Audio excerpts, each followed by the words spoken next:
Hello, everybody, and welcome to WASD20 Live. We're so glad you're here for Icewind Dale, Rhyme or Reason, presented by Hero Forge. Yes, we are sponsored by Hero Forge. So before we jump in here and get to the adventure, I do want to give a quick word of thanks to Hero Forge. I forgot to do this in our last game. Big mistake.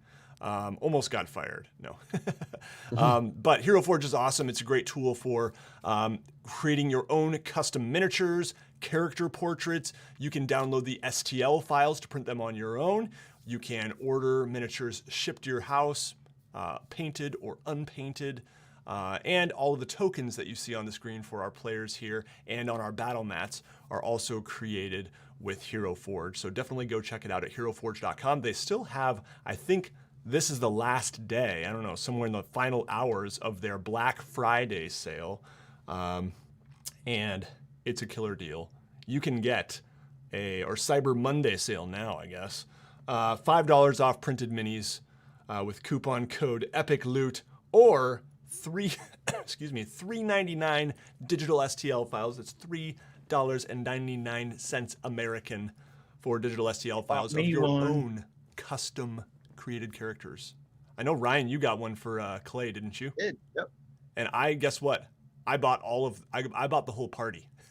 So oh boy, I'm excited. I'm gonna 3D print those things, and yeah, I might have to print one for you too, Ryan, so you can paint the whole party too. So anyway, good stuff. Check out Hero Forge. It's just a lot of fun to even just create your own characters. How are you guys doing tonight, my lovely players? Doing well.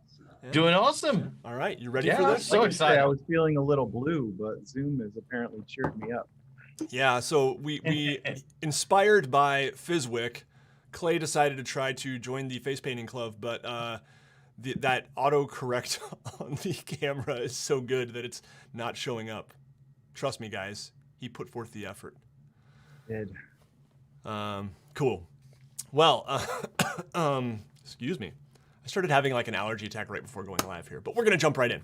In our last session, our party adventured out into the wilds of 10 towns in search of a sled full of iron ingots. You see a troop of dwarves had been attacked by a yeti, one of their number torn to shreds by the yeti, the others fleeing for their lives, badly injured and making their way to Bryn Shander. Our party heard of their plight and agreed for a small price, well, a pretty decent price, we'll get to that soon, to take on this quest and go out in search of the sled. Finding it, they did find it, but not in the possession of any yeti, rather a small group of goblins, a little war band of goblins. And after a pretty intense fight, handled them and did retrieve the sled, along with a polar bear pulling a goblin wagon. So, quite a scene we see here to begin our session, to end the last session, traipsing across the snowy plains and hills back toward Bryn Shander. Also, big reveal last time, Nikos did reveal himself in the presence of these goblins to be at least at one point, a red wizard of Thay, as evidenced by the markings on his head, and had the intended effect of intimidating the goblins. Correct me if I'm wrong here, Michael, but red wizards of Thay, certainly respected by some, probably reviled by more, and feared by all. Oh yeah, no, 100%. Red wizards will either get you into every pub or get you kicked out of every pub. Yeah, no, it's an interesting dynamic. In fact, it's actually probably more accepted for Fizwick as a goblin to sort of walk around town than it would be for me as a red wizard. Yeah. So keep that hood on, maybe. Yep, Yeah. definitely. There was also an interesting scene in which Michael's character, the race of his character was revealed a little bit more. The Gratal is code word. I think the other name in the supplement, the third-party supplement, is Brain Gorger. Correct, Michael? That is correct. Yep, from the Book of Monstrous Might, which is a third-party book of lots of really cool monster encounters. One of the playable races that they made was the Gratal, people who have undergone the process of ceremorphosis but haven't quite come out the other side. The Gratal are, of course, Illithid related and feast on brains. Yes. So Nikos has now tasted his first brain, and the party was shocked, rightly so. But they carry on in his presence, and I believe some of the words were to the effect of, "We'll have to talk more about this." So, let us continue on. You all, am I forgetting anything big here, guys? No? Okay. I think so. Excellent. You all are continuing on. You see now in the distance, through the light snow that is just blowing gently, the remnants of the blizzard you experienced on your way out there are now gone. And you are now finding yourselves, and I'll pull up the map here. This red dot here is where you were, and you are now getting closer. You're on the east way, heading toward Bryn Shander. You see it in the distance.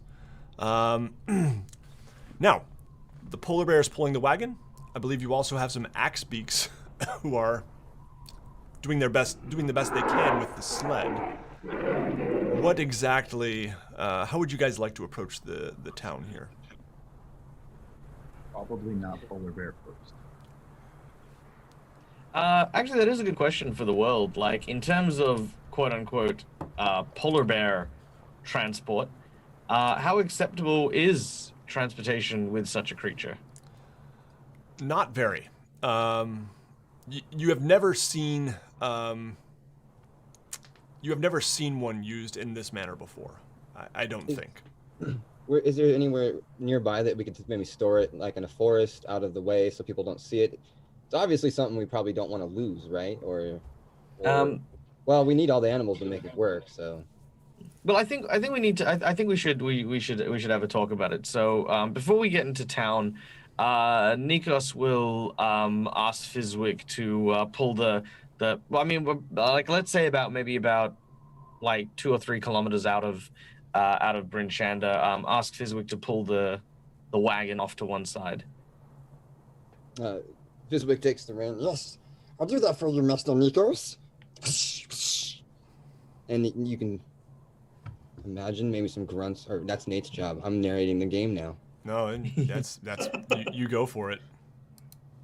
Nikos will step off and wave to both Clay and Grukvar, and gather everyone around. We are about to enter Bryn Shander, and I'm sure that I don't need to tell you that traveling with the large furry bear may not necessarily work in town. As much as a giant war machine such as this very impressive creature might be useful to our journeys, I think perhaps it would be best if we allowed it to return to its own kind.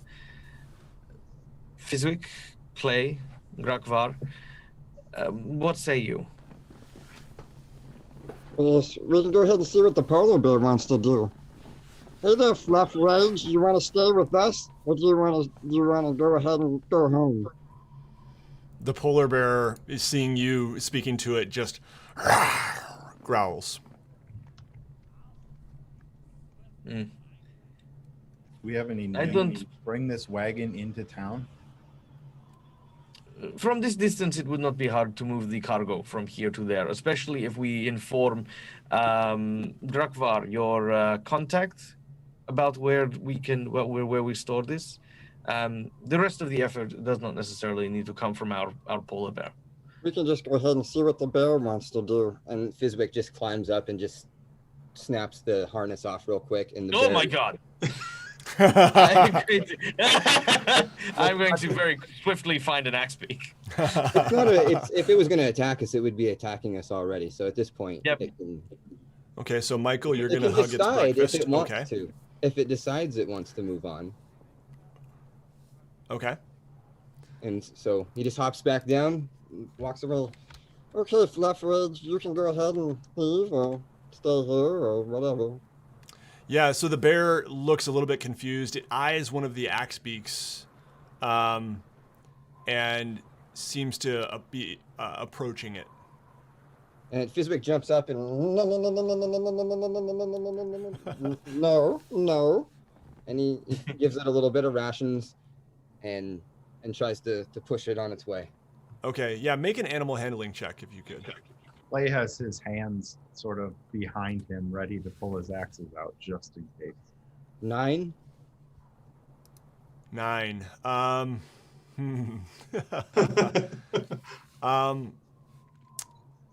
The polar bear moves around you and stalks to the other side of the axe beak. How many axe beaks are there? I think you have 4, 2 rented and 2 of your own. And as show one of these real quick for the bear, so we don't have to fight it. As it stalks to the other side, it kind of eyes the 4 of you. Your gaze is following it, I assume, and it does take off. It runs off into it runs to the south, seemingly toward the forest near Goodmead.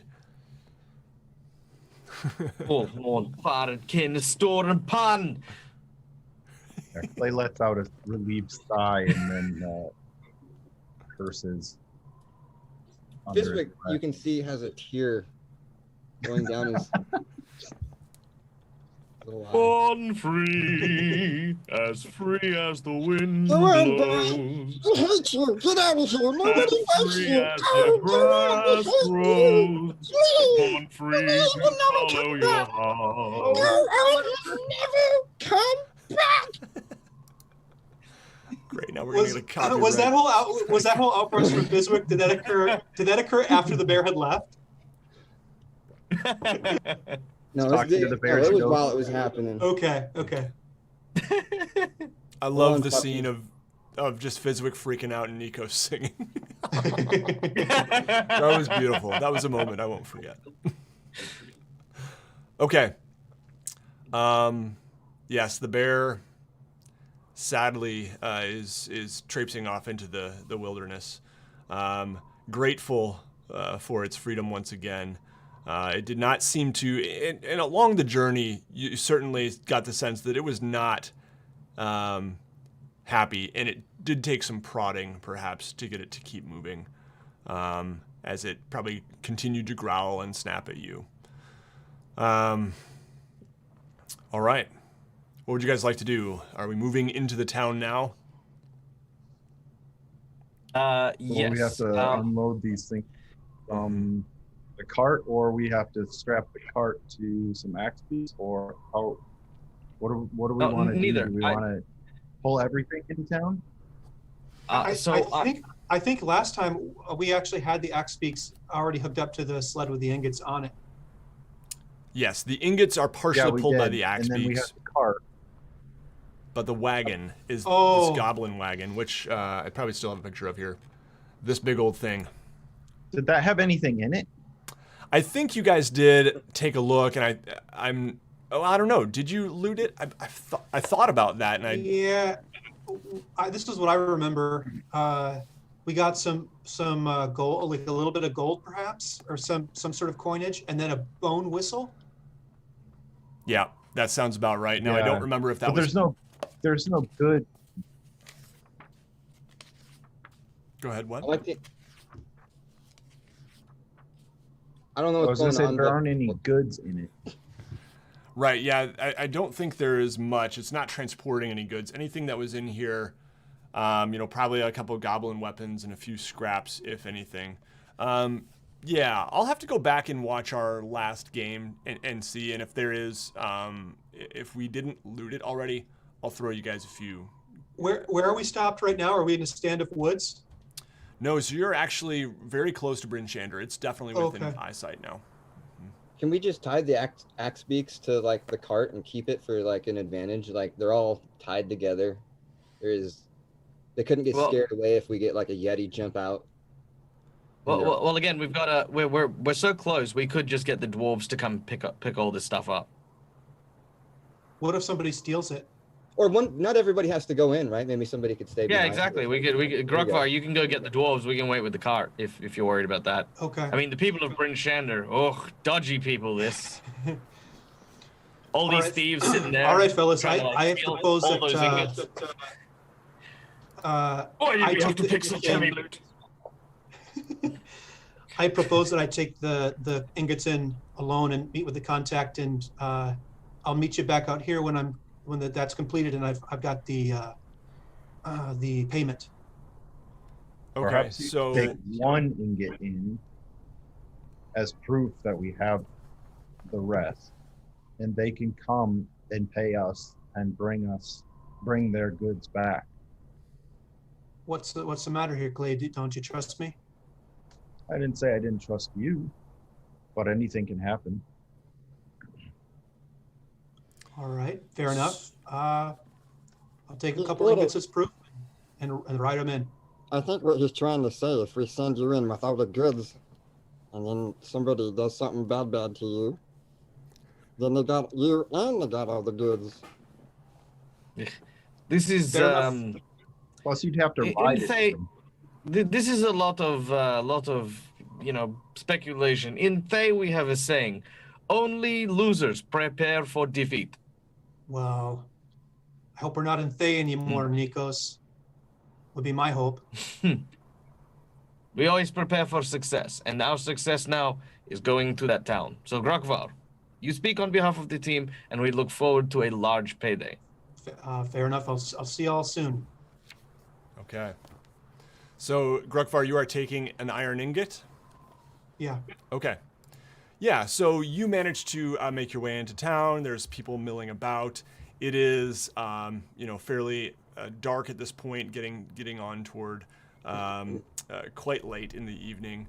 Not that it matters too much here in 10 Towns because pretty much eternal darkness.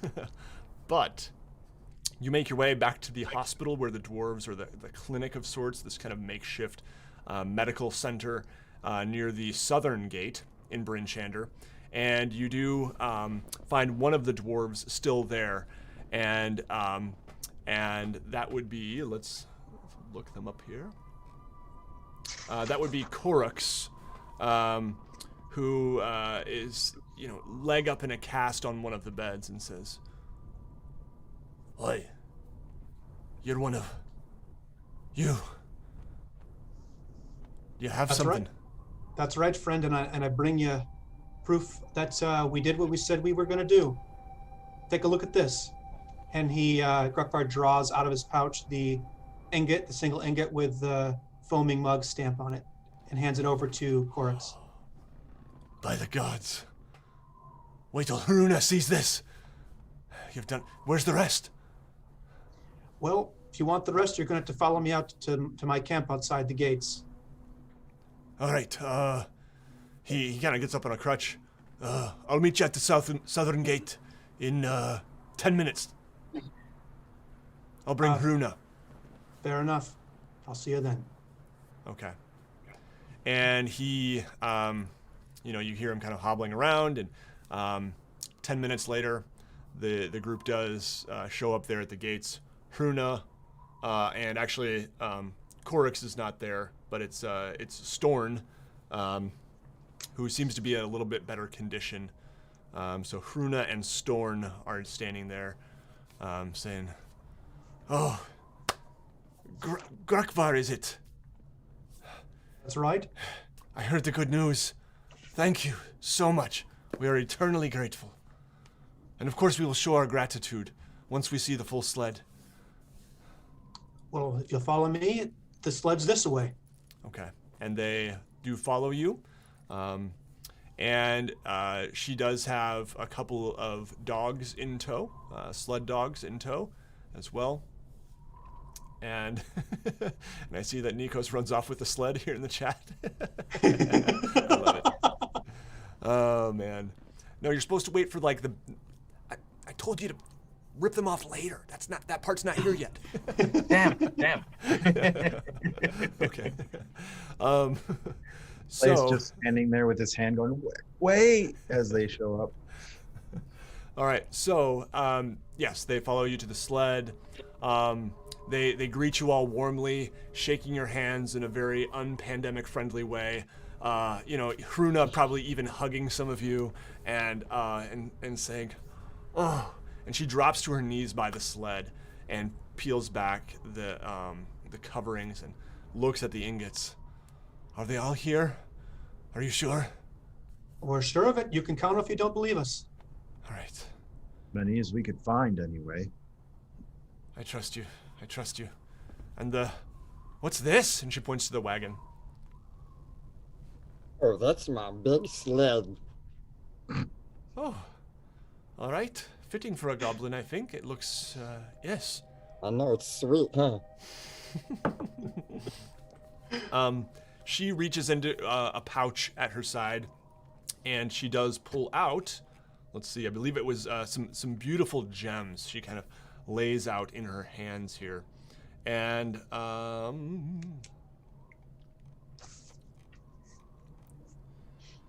let's see. All right. Oh, come on, D&D Beyond, help me out here. All right, so she gives each of you a gemstone, and kind of just puts it gently in each of your hand and thanks you each by looking you in the eye as she puts it there. These beautiful gemstones, and they are worth, I believe they're 50 gold each, but let me double check on that. Yes, okay, so each of you get a gemstone worth 50 gold pieces, and she also says... What kind of gems are they? We'll say rubies? Nice. You see Grukvar's eyes light up. Oh, I can't believe it. Look at the cut of these beautiful gems. And he tosses this in the air and catches it. Aye, they're very fine. If you want more, please come visit us at Clan Battlehammer in the Dwarven Valley near Kelvin's Cairn, and we sell them there, along with our iron and some other goods. And you'll be seeing more of me. Good. You are always welcome. Friends of Clan Battlehammer are not soon forgotten. And she also, let's see, says, additionally, if you go to Black Iron Blades in Bryn Shander, we have many good friends there, and I'll make sure I inform them to give you a discount. And so you can write that down if you want to, in case I ever forget, that you now have a 10% discount at Black Iron Blades in Bryn Shander, which is one of the smithies. Although I'm not sure Grukvar would appreciate the competition. Well, if they're in the guild, it's okay with me. All right. And with that, she says, thank you all once again. I'll make sure I spread the word of your good deed. And she and her companion turn away and walk back toward Bryn Shander with the sled in tow. Okay. What would you guys like to do next? It's getting quite late.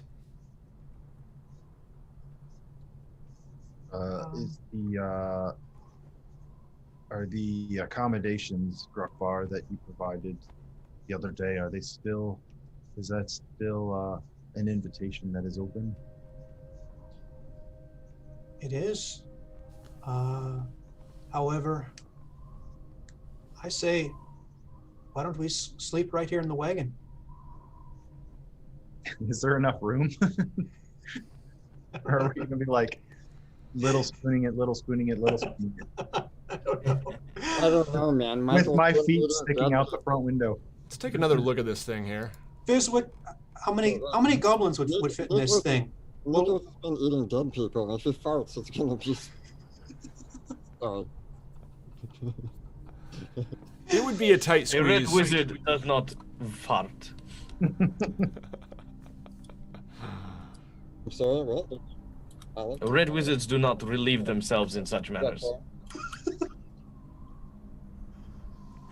So, the wagon probably would accommodate some smaller folk. Definitely a human-sized, adult human-sized figure would not fit very easily in the wagon. Okay. In that case, anyone who'd like could follow me into town and stay in the back of the smithy with me. What is your people's aversion to comfort? I am not going to do this. Instead, I am going to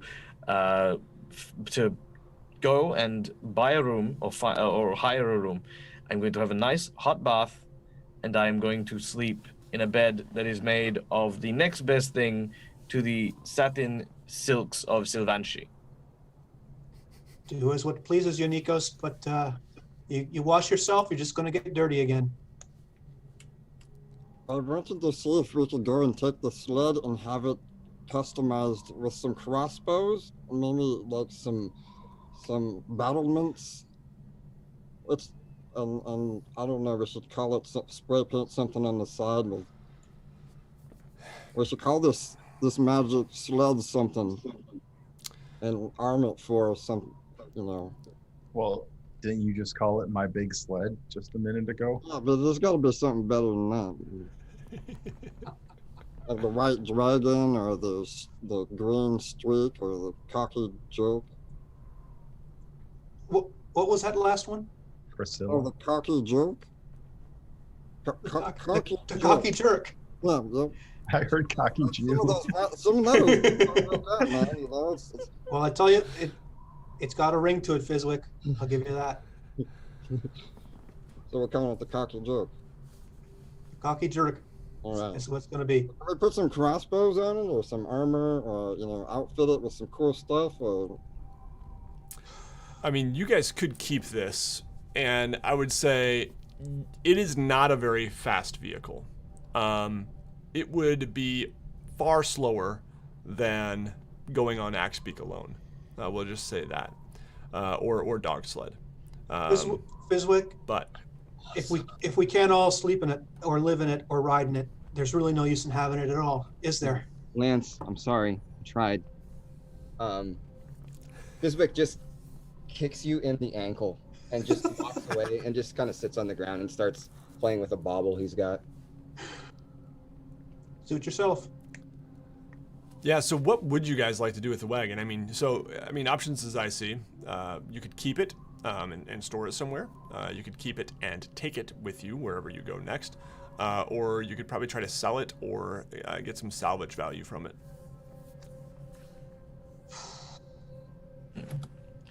I'm for salvaging. I can't believe I'm saying it, but I'm with Nikos on this one. If we could get some coin for it, that would be preferable. Of course, I can't fit in it anyway, so. Fizwick, is that going to make you sulk for the next 10 day, or are you going to get over it?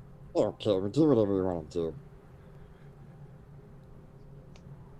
do. Whatever. Just do whatever you want to do. Don't matter to me. He throws a snowball at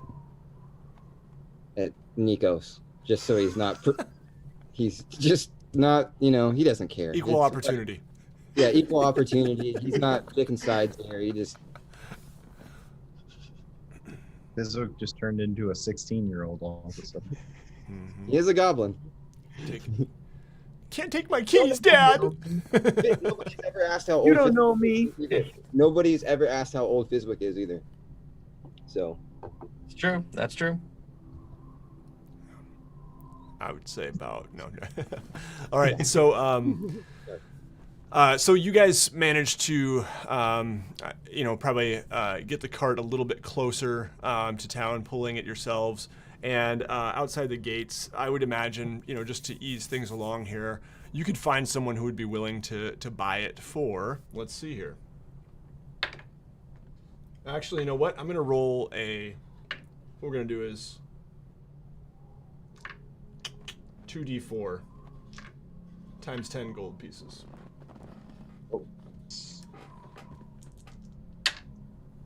That is a 2 and a 4. Wow, that's not bad. That's like probably too much. But anyway, we're going to go with it. There is some collector who loves collecting goblin goods who finds you and is willing to pay 60 gold pieces for the hunk of junk. I mean, for the, what's the name again? The cocky jerk. The cocky jerk. Cocky jerk. The cocky jerk.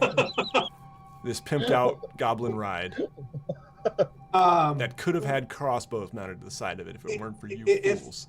If this person's a collector, is there a chance this is going to go to some sort of goblin museum we can come back to later and check it out, like just to see how they've displayed it? Sounds like they wouldn't break it down. It'll be all polished and gleaming. Yeah, no, it's going to be one of those people who has like broken down trucks in their yard and like a vintage 1930 stove and, you know, an antique museum with grass growing up into the parts.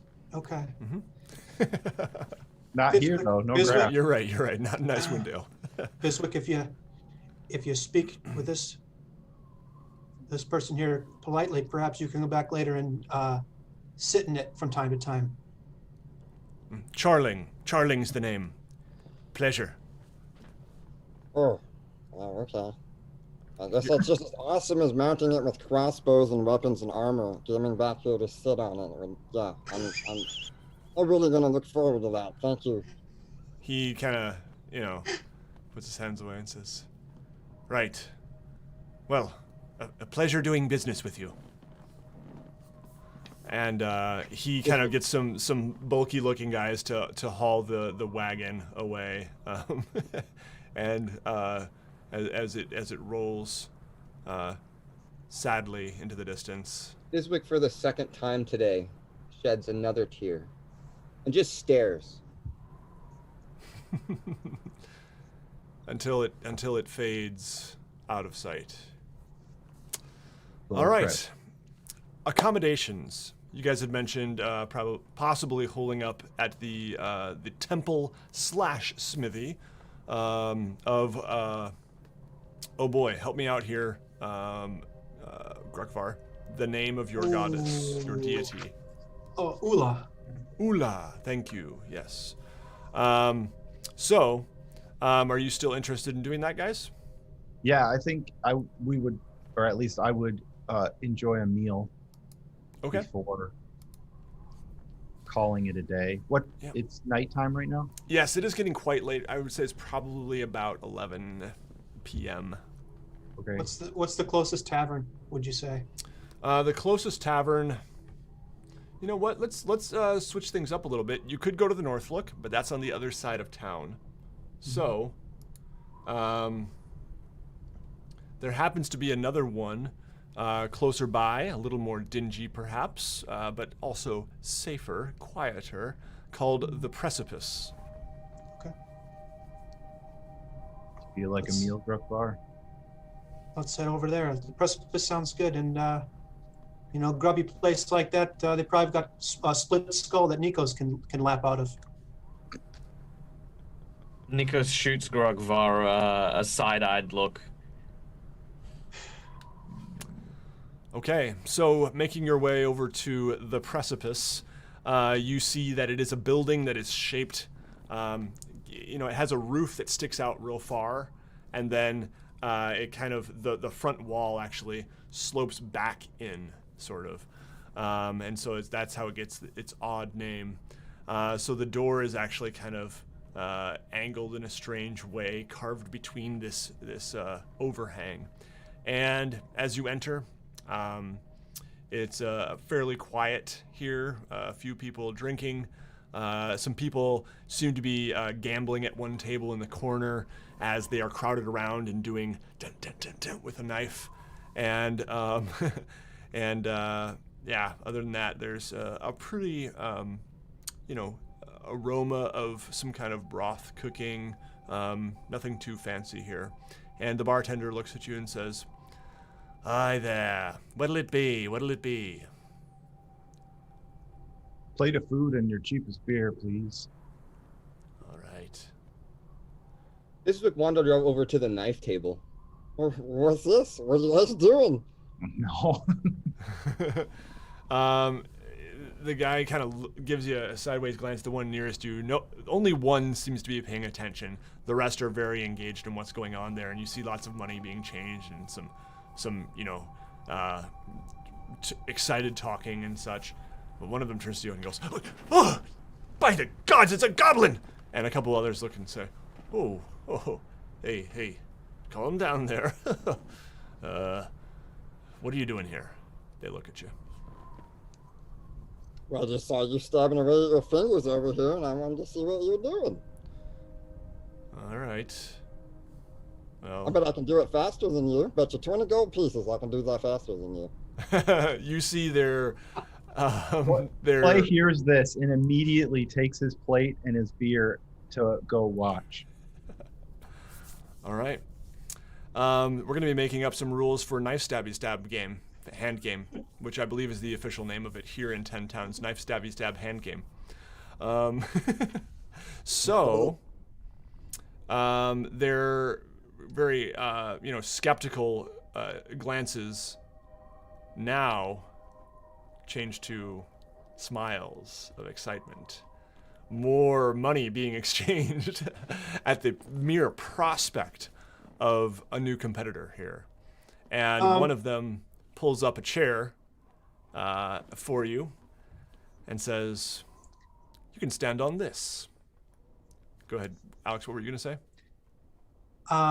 Grukvar walks up quietly behind Fizwick and puts his hand on his shoulder, and in his other hand he holds his amulet, and he casts the cantrip Guidance on Fizwick, which will, once before the spell ends, the target can roll a d4 and add the number rolled to one ability check of its choice. It can roll the die before or after making the ability check. The spell then ends. Does Clay see this? Yes. He just groans and rolls his eyes. No, don't worry about it. And Fizwick kind of tugs on Nikos. Nikos, see if we can get some more money out of this. Get some more bets, man. Come on, get him riled up. And he kicks him. Nikos will look at a glass of water which he ordered and sort of frown as he turns to the rest of the tavern, and using his ability for the first time for a while, he reaches out with his mind, and I don't want to sort of speak to people. I kind of want to whisper to people, almost like they can hear a voice over their shoulder saying something.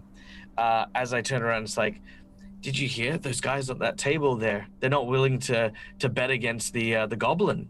Maybe the goblins in this neighborhood are really, really strong. Oh, hey, this could be a sure bet.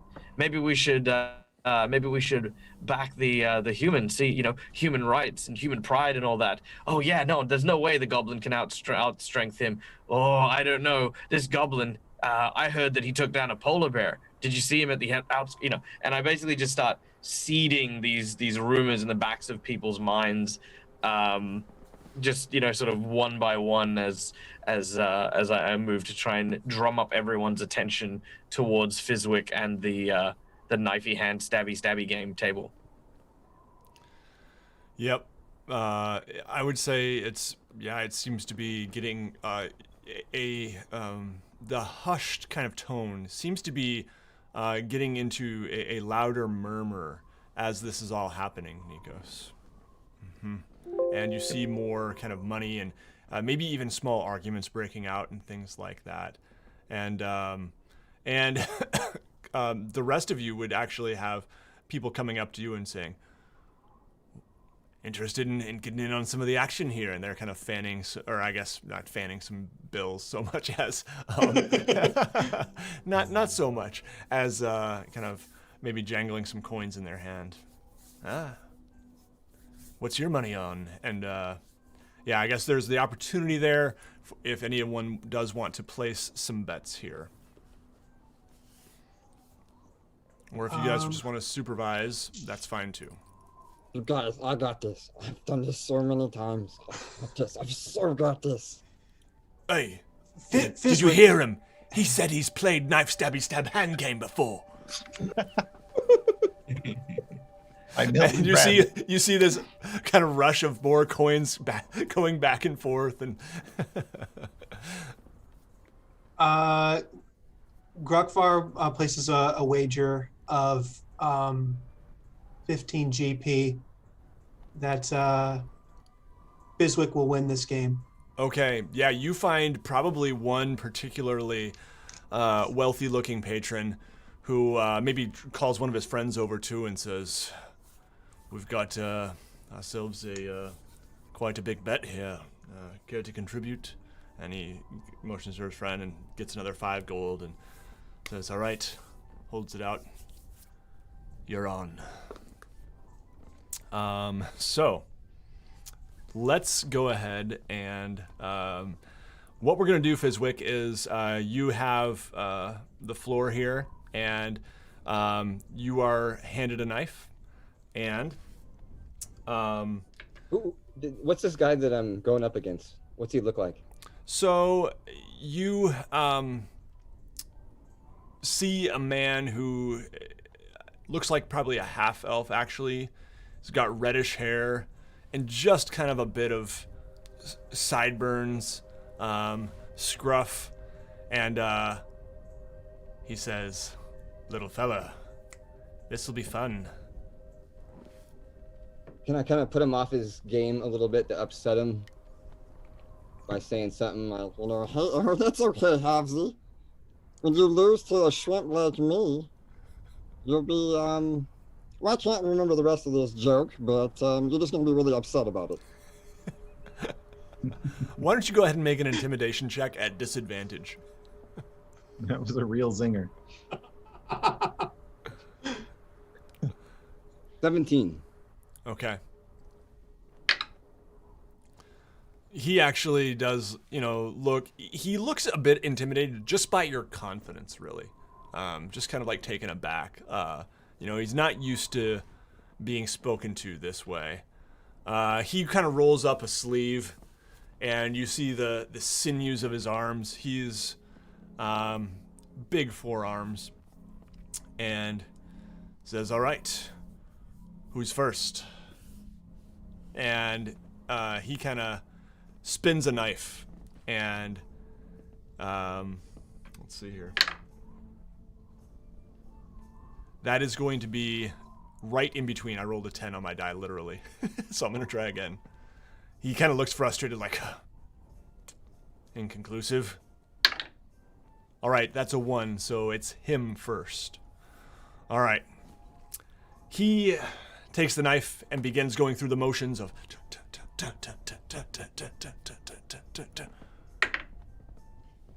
oof.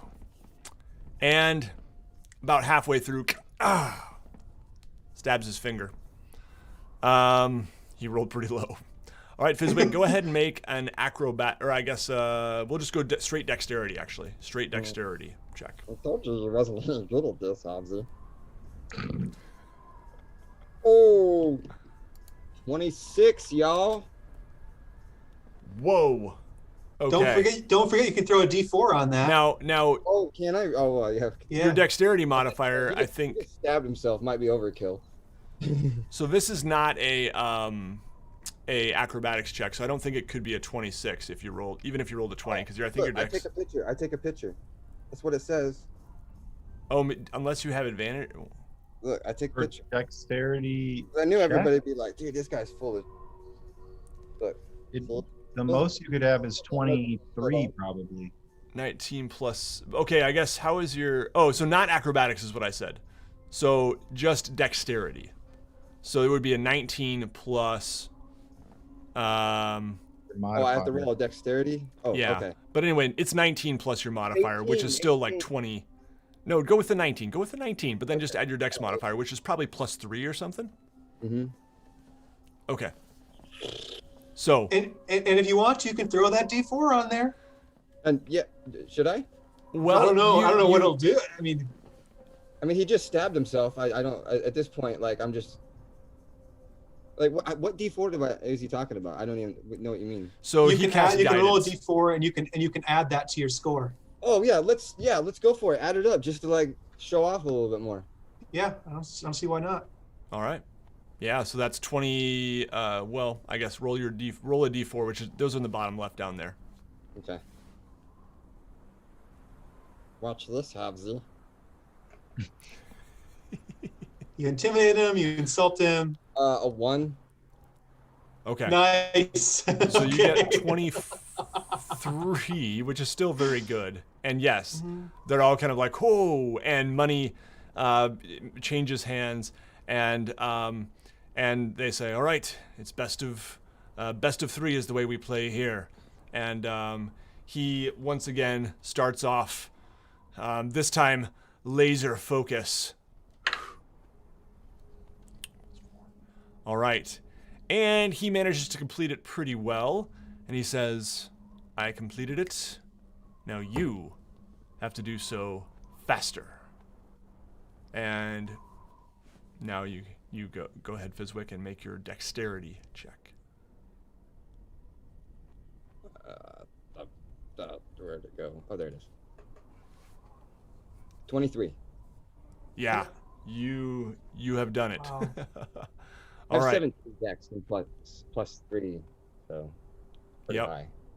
All right. So next up, and does he keep getting to add that D4 every time here, Grukvar, or is it a single use? No, I think that was a one-time. I wish I Okay. would have tried to tell him to throw it on that particularly great roll. Lesson learned. Save it for later, maybe. Yeah. You Well, do Nate- so faster than him still. And there's kind of this silence as dun, dun, dun, dun, dun, dun, dun, dun, dun, dun. And as soon as you're done with the motion, the crowd that is gathered now kind of erupts and well, he says, all right, you beat me twice. That's it, I suppose. And he kind of throws up the knife. It thunks into the table. And he says, any other takers? And he gets up and Alex, you bet on Fizwick, correct? He pays up 15 gold pieces. The gentleman that you Cha-ching. bet with. Nice. Yeah, anything else anyone would like to do here? No, Fizwick just takes his little share. Just grab a celebratory bowl of broth. Okay. Yes, so you guys have a seat. You do notice some nasty glares coming from the half-elves table for sure, and some grumbling and stuff like that. But Clay glances up and just like smiles sort of in smugness and the tiniest amount of pride in Fizwick for beating him. uh-huh. Yeah, and they kind of are grumbling, but then you manage to catch the gaze of one of the men there, who quickly pretends that he was not looking that way. Very good. So, dined or fed and beveraged up. What would you guys like to do here? I'm in favor of calling it a night. Okay. Sounds good. So, Nikos, will you be heading back in a separate direction, I assume? Nikos will, at the end of the night, start in that direction. Once again, trying to return to the house that he'd currently, kind of been squatting in, I guess. And as he stops, he kind of looks at the gemstone in his hand, and then back at the tavern with, like Fizwick and Clay and Grukvar. He goes back to the house and will actually take his time. That night, Nikos will take the bodies of the owners and bury them properly in the yard. Closing up, he'll look and sort of see if there's like kind of like a portrait or a or something that would belong to a relative or a family member, and we'll put the ruby with that and close it up before locking the door and just kind of sealing it away.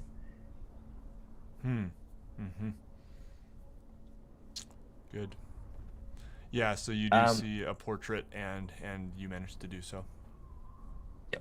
Then I will go with the gold that I still have on my person and enjoy a very nice bath in a very reasonably priced inn.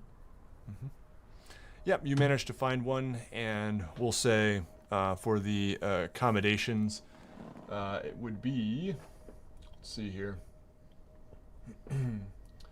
for a modest place, 5 silver pieces for the lodging, and we'll say another 3 for the 3 silver pieces for the bath. Done. And Fizwick and Clay and Grukvar, you head back to the temple of Ula, and you are greeted there by Anasia Brighton, who says, "Oh, you're back." And she kind of, seems a bit startled. It's pretty late at night, but she says, "Please, come in. Your friends, of course, are welcome." And you guys find your quarters there, and she heads back to bed. The night passes uneventfully. Anything else anyone would like to do before nodding off here? So this is easily the most amount of money that Clay has made so far in one job.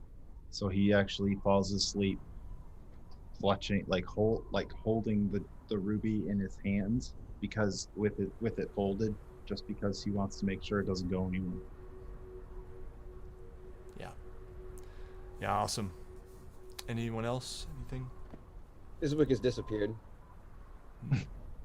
Sleeping on the ceiling again. And nobody noticed where he went. We weren't looking at him when he did that. He just vanished. DM. Did you wait until they were asleep, or did you just kind of slip out? Kind of when people weren't paying attention, just gone. Okay. Yeah, I mean, go ahead and I guess make a stealth check at advantage, and you guys can go ahead and make perception checks if you would like to. 15? Okay. Whopping 4. 22. Ooh. So, Alex, you do see Fizwick just kind of, well, I don't know. What would he see, Fizwick? Where are you headed? Or how do you slip out? Smoke bomb. Kind of heading now down the street. Your typical just leaving. Okay. Not in a hurry. Yeah, just so... He's cocky enough that he thinks he's evaded anybody's attention. So you see, Grukvar, that Fizwick does slip out just the front door when you have your back turned. Maybe you just turn around and catch a glimpse. Grukvar's so tired he's not going to pursue or even investigate what Fizwick is doing. Yep. All right. And yeah, Fizwick, where are you headed here? This is something that is obviously the other players would not know this, so if you prefer to keep it private from them too, he that's just went fine. out for a walk. He's just gone. Okay. Yep. There's no story bits here. He's just gone right now. All right. Good. So the night passes mostly uneventfully. Fizwick, I assume you return at some point before morning, yes? Yeah. Yep. Okay. And you perhaps have, when you left, I'm imagining you maybe found a key or something that was laying about so that you could get back in quite easily. And you do pass the night uneventfully, sleeping well, tired, exhausted from the previous day's adventures, fight with the goblin, some wounds that you are most certainly nursing from that fight, and perhaps dreaming fitfully, but for the most part, very tired and resting well. The next morning arrives, and Yes. What would you guys like to do here? Didn't really talk about a way to reunite, so I'm wondering maybe Nikos would just show up at the temple, or maybe you had agreed to meet at the Northlook Tavern. I don't know. What do you guys think? Or the precipice? Maybe meet at the precipice. I think I would assume that he would come back to where we had left from. Yeah, that sounds reasonable. Is that cool, Nikos? Well, no. Nikos is going to be up bright and early in the morning because Grokvar gave his address to the group when we were at his place before. So at like the crack of dawn, Nikos is going to knock on Grokvar's door.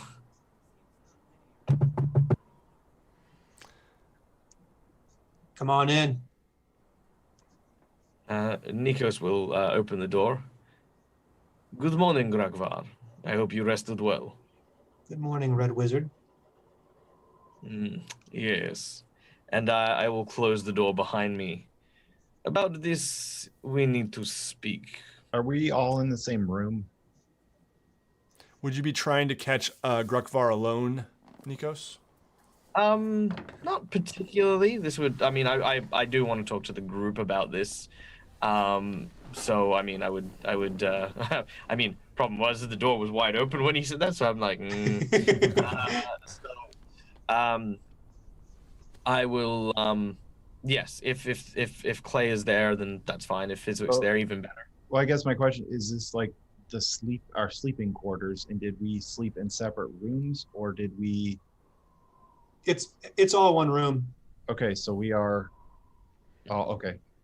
Yeah. Mm-hmm. So I imagine that the temple is kind of the main door, and I imagine perhaps Anasia let you in and said, "Oh yes, friends of Grokvar," and kind of motioned you toward the end of the smithy, which the smithy is sort of an somewhat open air, but then there are like small little shacks basically.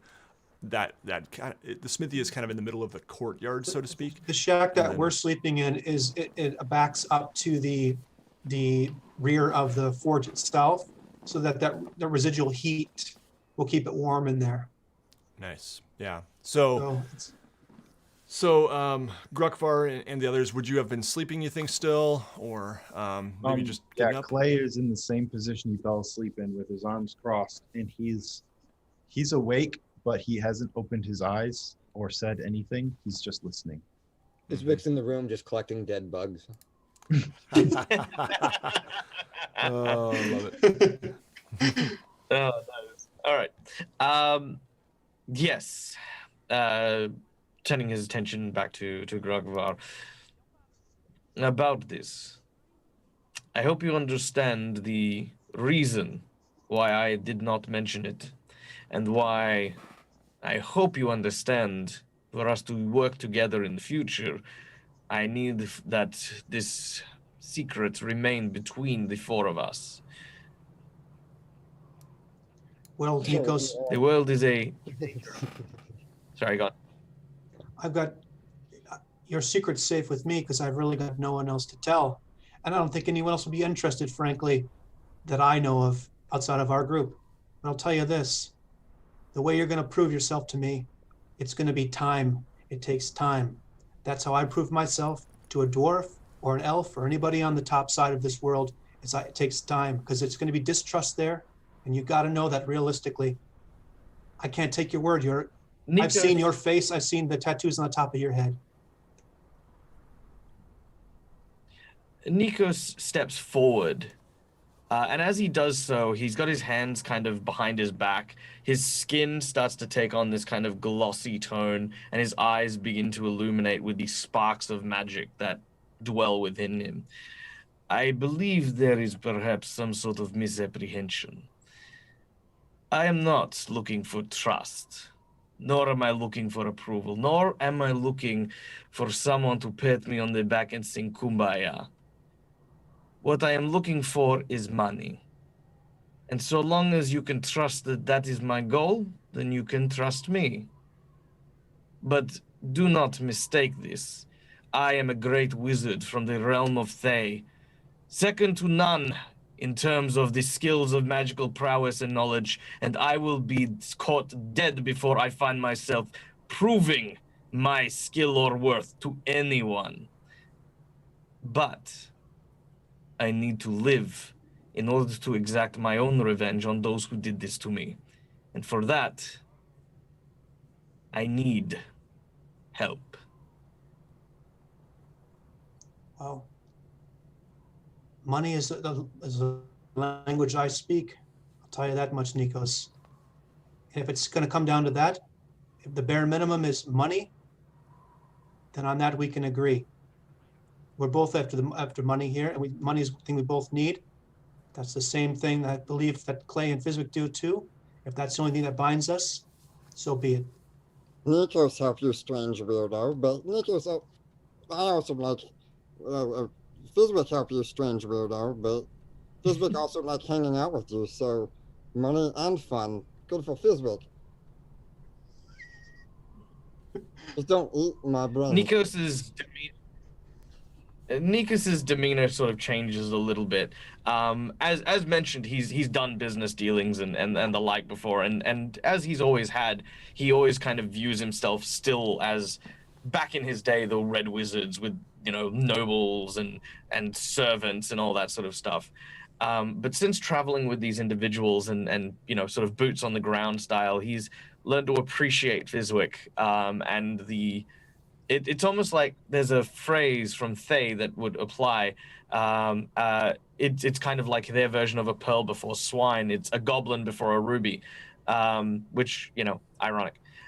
So he looks over to Fizwick, and his magic sort of fades. A smile creeps across his face as he says, "Then, as long as we have this, you will have nothing to fear from me. The hunger that I am dealing with is something I am still learning about. But as you have proven already, you are more than capable of stopping me. And this is another reason why I should be traveling with you. I do not wish to lose myself, nor do I wish to submit to whatever plan those who did this to me have in store. Should it come down to it, I would even suggest that Clay, or yourself, or Fizwick, be more than willing to put the final nail in the coffin to stop whatever this," he gestures at himself, "happens to be." And Fizwick tugs at Clay and he kind of whispers at him, Did he just ask us to kill him if he gets even weirder than he is? I believe so. And Clay will stop the ruse of sleeping and stand up, and he says, I for one am willing to do this for you, if it comes to that. Nikos will nod, and he'll sort of make a respectful gesture to the group. Now, so long as we understand each other, there is money to be had. And I believe that there are some places in town that we might be able to procure our next big payday. There are many things and many rumors still running around. And there was one I heard recently. I wrote it down on this parchment here. One moment. I just... Need help. Yep. So there are two rumors that you guys remember hearing at the North Look. And one of them is... in Targos, a band of adventurers is planning an expedition up the side of Kelvin's Cairn, hoping to find Oyaminartok, a Goliath lycanthrope who can transform into a polar bear. If you hurry, you might be able to join the expedition. So this is some kind of mythical beast that you know that especially many of the more barbaric, there are lots of barbarian tribes around here, do kind of mumble about. All right. And then the second rumor that you remember hearing was, in Caer-Konig, no one has seen the town speaker for a long time. Locals say Speaker Cranach has fallen ill, but sinister figures have been seen entering and leaving the castle at odd hours.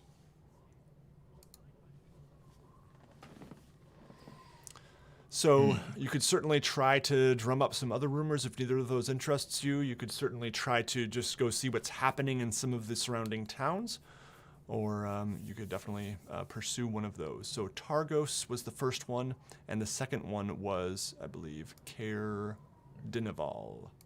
This werebear. This werebear does he? Are we to take him down and kill him, or what exactly?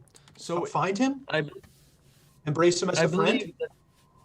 I believe the issue here is that the people of Targos.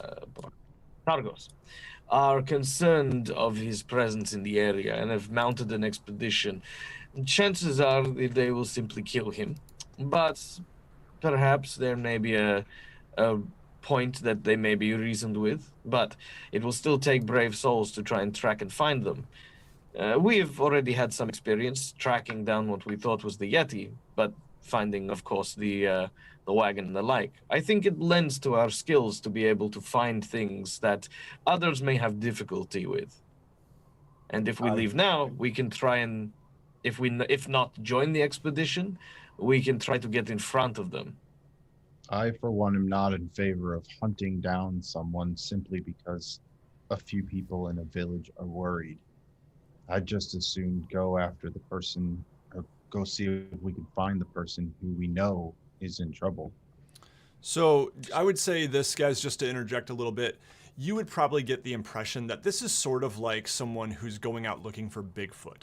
Like when people are going out looking for Bigfoot, they're not necessarily hunting, trying to kill Bigfoot. It's more of a curiosity thing. For some, it is almost a religious experience. That, you know, this mythical beast with a tie to some of the tribal religions of the barbarians in the area. Does anybody here know but it how might to be make a more of plaster a matter of cast? curiosity. So it's more of a science expedition kind of deal. Yeah, for some perhaps, and for others perhaps more of a almost religious significance. We can discuss this over breakfast, but my opinion still stands. I wish to help the person who seems to need help.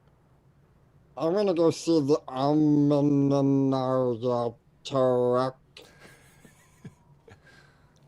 That's what I want to do. You mean for myself this week? Yes. What? Well, Fizwick's already shown us that he's got away with the polar bears, and this one has an added advantage in that he's got the power of speech, so we can talk to him first. Clay, before we draw our weapons, we can have a word and see what he's all about. What do you say? What's in it for us? I mean, are we making any? It's a good time. We're gonna go further. Well, that's why we are going to speak with the expedition leader. Once we ascertain what they are after and how much they are paying, this is a good opportunity for us. Also, where there's spectacle, there's money to be made. If you remember last night, those people gathered around Fizwick. I left with a heavier coin pouch as a result. So I'd say we go for it. Fizwick goes. For the record, you made about 40 times as much as you made catching a few fish. If you remember session 1, it's like 4 copper per fish or something. Life is getting more lucrative out here. Yes, danger pay seems to be good in Icewind Dale. Okay. So it seems that the majority opinion here is to go to Targos and see about this expedition. Is that correct? Yes. Yeah. Yes. Okay. So, if we look at our map here, from Bryn Shander, where we are right now, right here, to, actually, I think I have a little drawing tool here somewhere. Where is that thing in Google Slides? Well, anyway, I think I have to be in presentation mode. Anyway, from Bryn Shander here to Targos right here is 2 hours on foot. And there is a road that's pretty clear there. So would you like to travel on foot? Would you like to try your axe beaks? You have 2 axe beaks, if you remember. I like my axe beak. Also, because we might be leaving from Targos to go to wherever, I'd like to have the axe beaks for that journey. Absolutely. Quick question. Yes.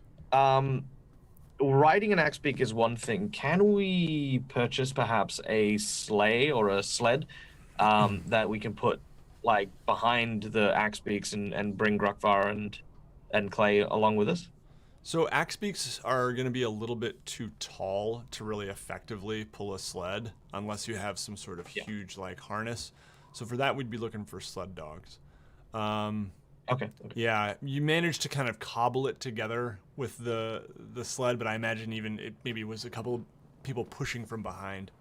Did we only have the 2 axe beaks? You do I have thought 2 we had axe 4. beaks. Those are the ones that rented- Nikos bought, and then we rented 2 other ones. Mm-hmm. Yeah. So we stole 2 Oh, that's from right. the Torga's from the caravan. dwarves. Mm-hmm. Yep, we stole 2. So Fizwick has 1, I have the other, and then we rented a bunch from the person who we've been traveling with at a discount. Oh, wait. It was just more. Oh, sorry. I thought Sorry. 2 were purchased. Yeah, I was gonna say it's just more of a if we don't need 4 axe beaks versus yada yada yada. So that's fine. That's fine. We'll walk, quote unquote, but I will still take the axe beak, but we will go at a walking pace or a walking speed. Fizwick's jumping up and down with his hand. Nikos, can we get a sled and tie the 2 axe beaks to the sled and it can pull us all? We just talked about that. I've given Oh, I've given that some thought. I think perhaps the axe beak is too tall to perhaps harness it properly. And if we were to get a harness, it would probably cost us a lot of money to have something custom made. But good thinking, Fizwick. When I was a little boy, they said I had ADD, so I'm really sorry. It's okay. It's You were too busy looking at the bugs you were picking up. Oh, that's a good one. Fizwick. we call it advanced Darklands attention deficit disorder. Does Fizwick still have the 60 GP from the cocky jerk sell off? Yeah, I've actually got like quite a bit of money. Oh, okay. So axe beaks are 50 gold pieces each if you'd like to buy them. You got a pretty good discount from the stable owner last time, and it was 5 gold pieces to basically take 2 axe beaks for the day. And you could do the same again, or you could absolutely purchase an additional axe beak or 2. How much did you say it costs to take care of one? It's day? only 5 copper per day per axe beak. So really, like, I mean, for the most part, if you guys are okay with it, I'm pretty much hand waving it because it's such a, yeah. Okay. For today, I'll just walk alongside Nikos on his axe beak and Fizwick if he's on his. Yeah, I'm okay walking. Okay. Yeah. All right. So you guys take off toward Targos. Before we leave, mhm. I'm gonna wait for Nikos and Fizwick to exit before us, and then I'm gonna put a hand on Grukvar's shoulder and just lean down and say, "Go easy on Nikos. I think we both know that this is a place where reservations about a person's character have nothing to do with what their faces look like." And then I'll just stand up and walk out. Grukvar doesn't say anything, but he just sort of puts his hand on his chin and sort of mulls it over for a moment. All right. Anything else you guys would like to do before you leave? Okay, very good. So to Targos, you find yourself nearing yet another walled town. The town of Targos is not quite as big as Bryn Shander, probably about half the size, but still one of the larger centers. And it's, you would probably know that it's actually one of the original settlements here, specifically founded by traders from Luskin, a large city south of the spine of the world.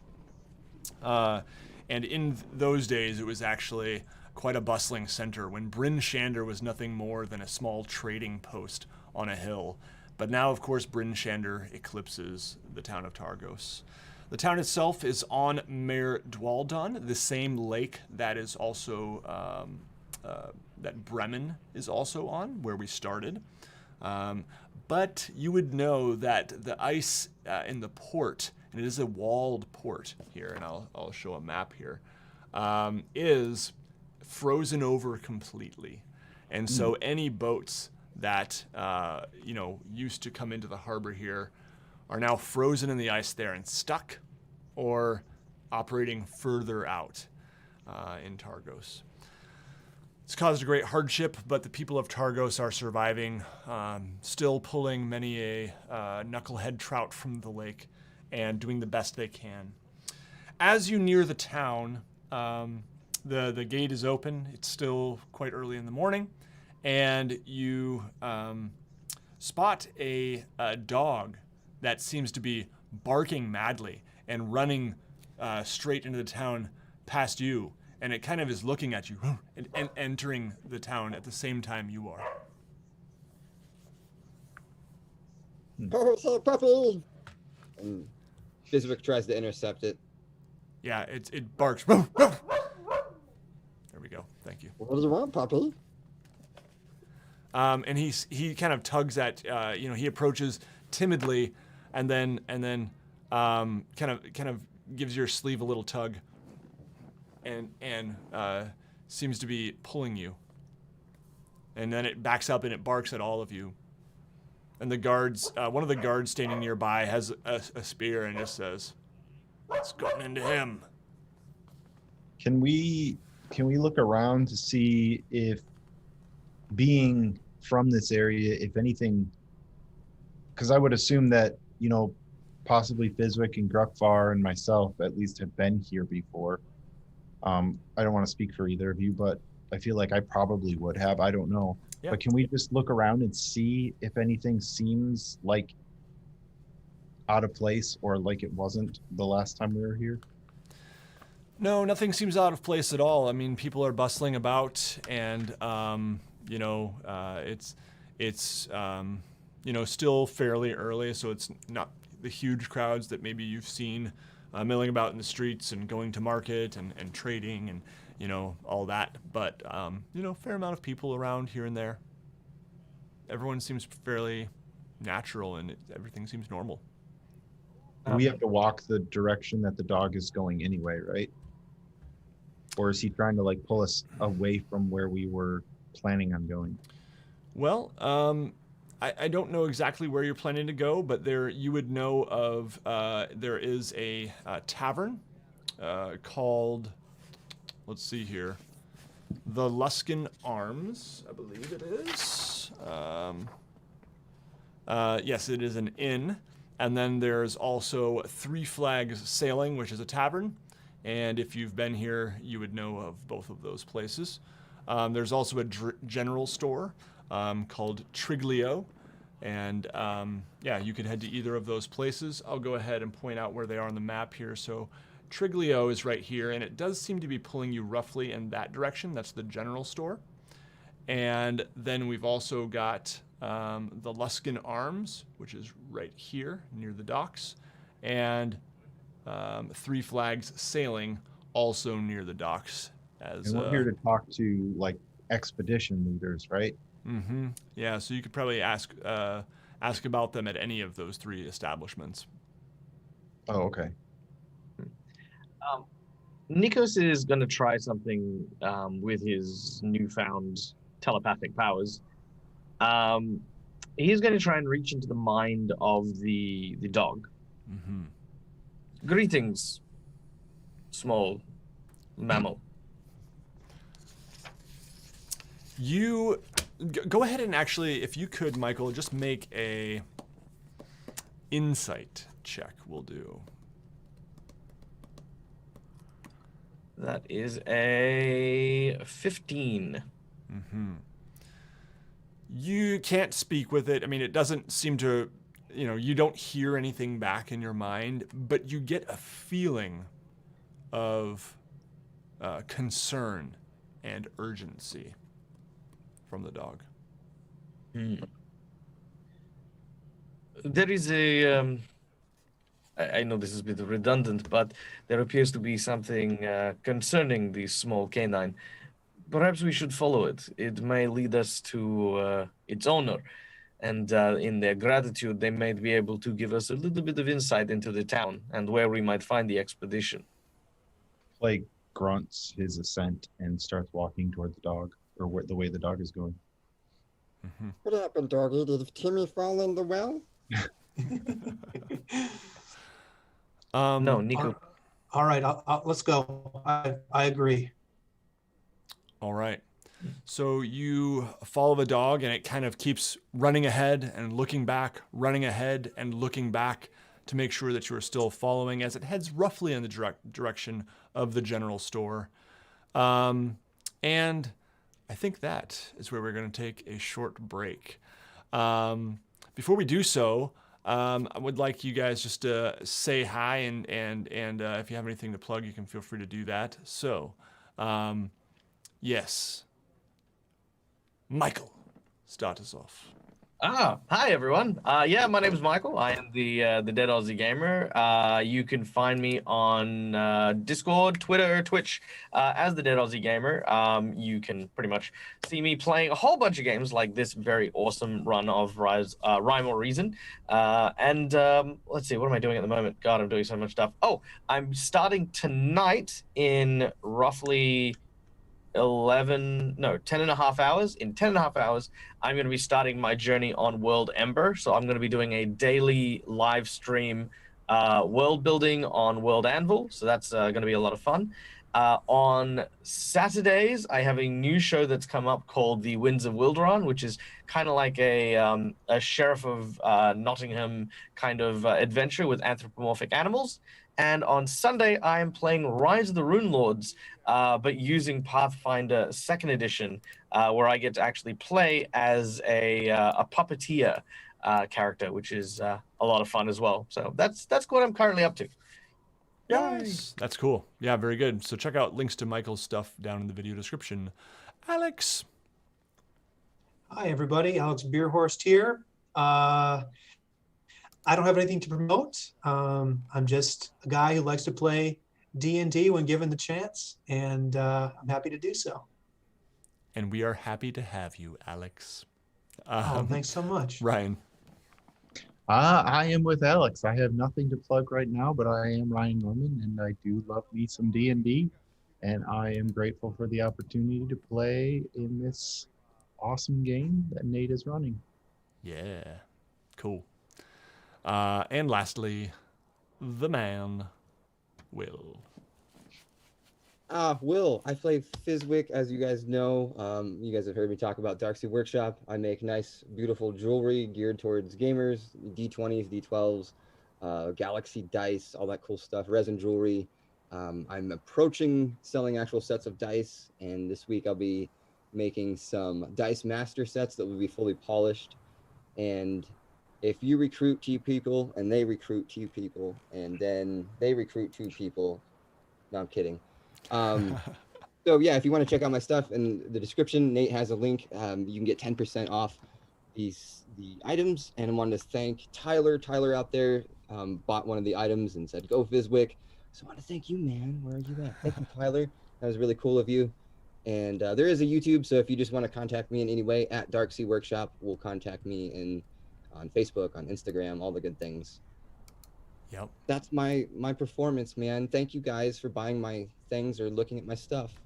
Yes. And Awesome. yeah, it's awesome stuff. So check it out. All right. Cool. We're going to take a short break, and we'll be back in about 5 or 10 here. Thanks, everyone, for joining. Stick around.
there. Yes, you, viewers, listeners to Icewind Dale Rime or Reason. This is the voice of God, specifically Lithander. That God, yes, that's the one. Our doggy friend here in Icewind Dale Rime or Reason needs a name, and you, yes, you have been chosen to name this pooch that is leading our party off in, well, most likely terrible directions. Thank you. Consider naming the pooch. Goodbye.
Hello, everybody, and welcome back. We're back. Sorry for the delay, but, you know, we had things to do. Thank you so much for being here. We're going to continue our adventure. Before we do, I just want to give another quick word of thanks to our sponsor, Hero Forge. They make awesome stuff. Their website, heroforge.com, is linked down in the video description, where you can design your own characters, bring your own characters to life for nothing, guys. And now they have color tools, and you can just create your characters just exactly as you envision. Try on lots of cool clothes and, you know, skins and things like that, weapons and all kinds of accessorizing to do. And, of course, you can also make tokens and character portraits if you get the subscription, which is well worth it. And you can order physical miniatures or STL files. Do remember that their Cyber Monday sale is still live for just a couple more hours. So if you were thinking about getting something, now is the time. Cyber Monday. All right, let's continue our adventure here. The dog was leading you all off in a direction, and I forgot to see if we actually got any names, because I had hired my good friend Lathander to come by. The pet shall be named Buck, Jake says. I see Icewind Dale as a place. Jack London would say. Is that a Jack London name? I don't know the stories well enough. Oh, yeah, it is. Okay, Yep. Buck. I like it. I get that. Or Thor, Kendra says. Oh, we've got some inter-family rivalries going here. Uh-oh. I don't know if I can pick between them. They got to rock, paper, scissors Oh, until Barnabas. I gotta admit, I do like. Thor is good. Or Barnabas is another one. Barnabas, Buck, or Thor. We got 3 suggestions. I feel like from the dog Ansels needs coming through. three names. He needs a first, a middle, and a last name. Dude. Yeah. Barnabas. I'm gonna straight up. I'm gonna straight up say no. Barnabas Buckthor. Yes. Oh, No, Love no, it. no Barnabas at all. No, I hate Barnabas. You hate Barnabas. Mostly Okay. because I just played a character and literally got spent like a huge chunk of time with the other players calling him Barney or Bonzi. It was it's like no, thank you. I'm good. Okay, so his name is Buckthor, and we're just gonna say it's one word, Buckthor. Thor. All right, Buckthor the dog. All right, so you have come. You find yourself at the doorstep of a home here in Targos. The door opens, and a man pokes his head out the door and says, Buckthor, what is it? What is it, boy? What is it? And he kind of looks. These people are chasing me for some reason. He kind of looks excitedly as, where is and then his smile fades, and he looks up to you, and he says, what's happening here? Where did you find my dog? Our I dog. feel like we should be asking you the same thing. Your dog was very keen on us following him. Oh. Well, where did you find him? He found He was us. outside the gates. Outside the gates. That's a long journey. Well, please let me thank you for bringing my dog back. Would you come in? A bit of tea or something. Can I make a perception check to see if he's trying to pretend like something's not wrong? Yeah, make an insight check if you would. Or an insight check, yeah. Yeah. is there anything we can see that's like wrong with this area? Out of place? No, I mean everything seems pretty normal. There's some people milling about. You know. Is it quiet in the house? 14. He appears to be alone. You don't hear anything else in the house, Alex. 14. You definitely sense some concern in his voice. But, you know, nothing, no, you know, bad intention or anything like that. Seems genuinely thankful and wants to invite you in. Okay, I'll step in. Okay. It's a very modest dwelling. Not much here. Looks pretty rustic. Some sort of crafting tools and some jars of paint and bits of clay in one corner. Some herbs drying up over sort of a wash basin in another part. And nothing too concerning. Do the rest of you walk in as well? I'll follow Clay in. I will as well, and place it onto and close the door behind me. At which point Fizwick smashes his face into the closed door. Absolutely make it canon, and he just stays outside and goes around out back. Where was your little green friend there? Oh shit! I will open the door. Okay. Oh, terribly sorry. And he seems very apologetic, even though maybe he shouldn't be the one who is. Little black trickle runs down. Yeah. You've got the little tiny little Are you an nose. artist friend? An artist? Oh, yes, I'm an artist. And he seems to be kind of bumping over some mugs and a little bit like, well, the thing is, I actually don't have any tea, but, cider. Yes, here we go. And he gets a little bit of cider and pours it into a pot and puts it over the fire in the hearth that is burning to warm it up. He's kind of stirring it. He says, yes, I've been doing art for quite some time, trying to sell my wares in the market and such. But anyway, well, you see, and he sits down and he serves you each. He says, to tell you the truth, the dog was supposed to come back with my friend, my roommate, Garrett. Well, he's my husband, Garrett. And he didn't come back. And I'm worried. Well, drink. And he kind of takes a big swig here. I was born in 10 Towns. My husband, though, he came from a wealthy family in Neverwinter. Garrett's his name. My name is Keegan.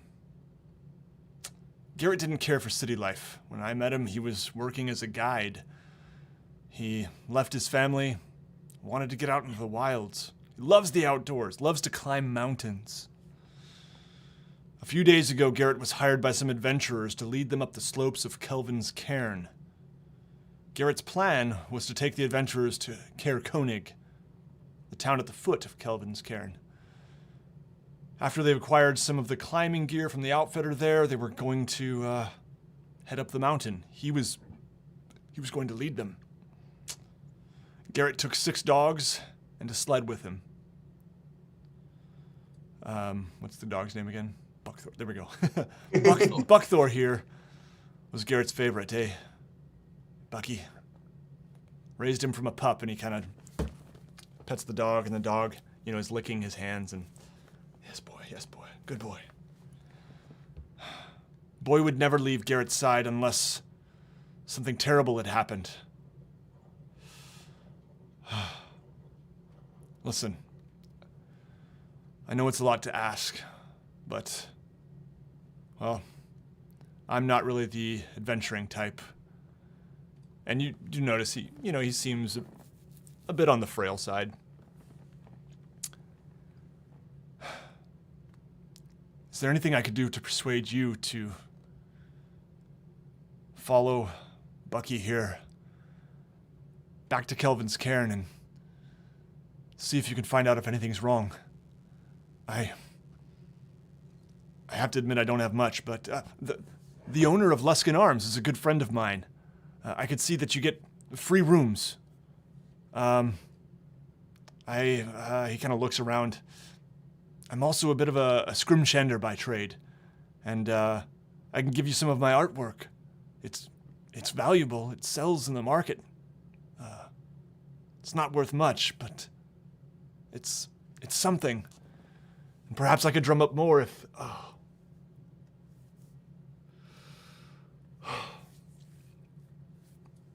Do you think you could help? Nikos turns to the others. What do you think? This is where I wanted to go anyway. Let's go help him. Let's go find the lost group. They need more help than some religious tourists may need.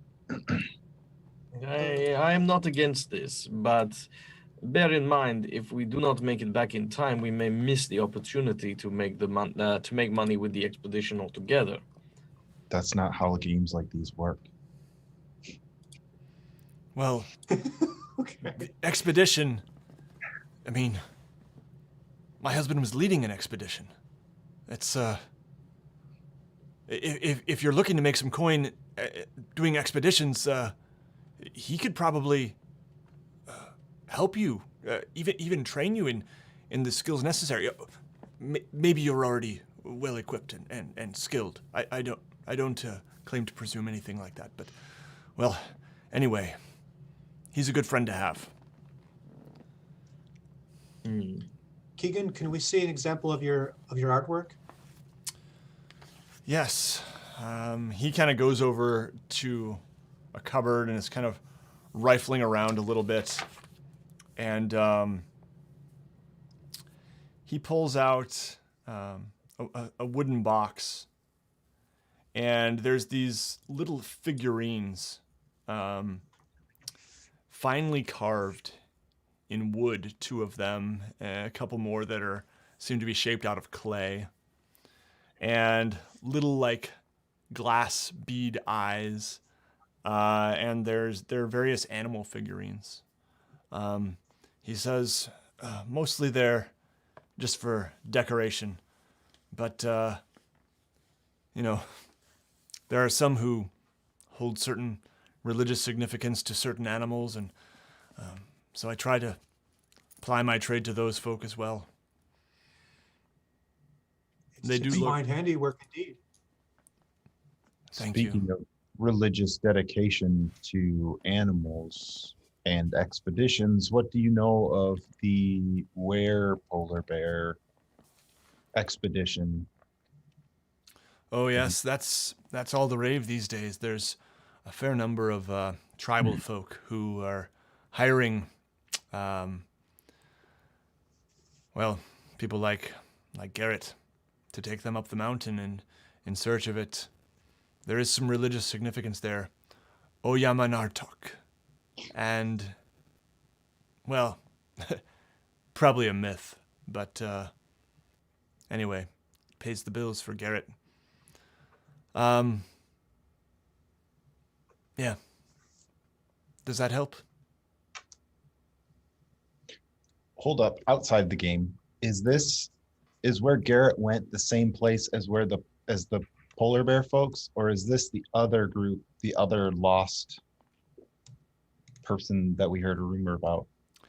So this is not the lost person. This is indeed the so there are expeditions that are people are often hiring people to go to Kelvin's Cairn, which is where Garrett went in search of Oyaminartok.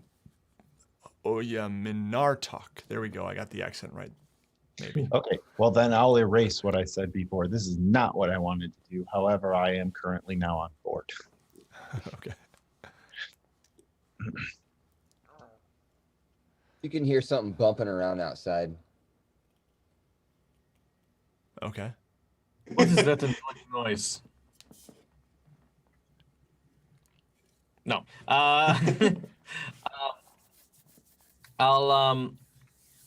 Nikos will turn and say, well, if your partner was, of course, believed to be skilled enough that people were seeking their expertise to take them up the mountain, then perhaps finding their fate might prove useful in our current endeavor.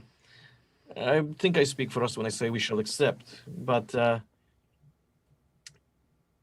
more importantly, what does your partner look like?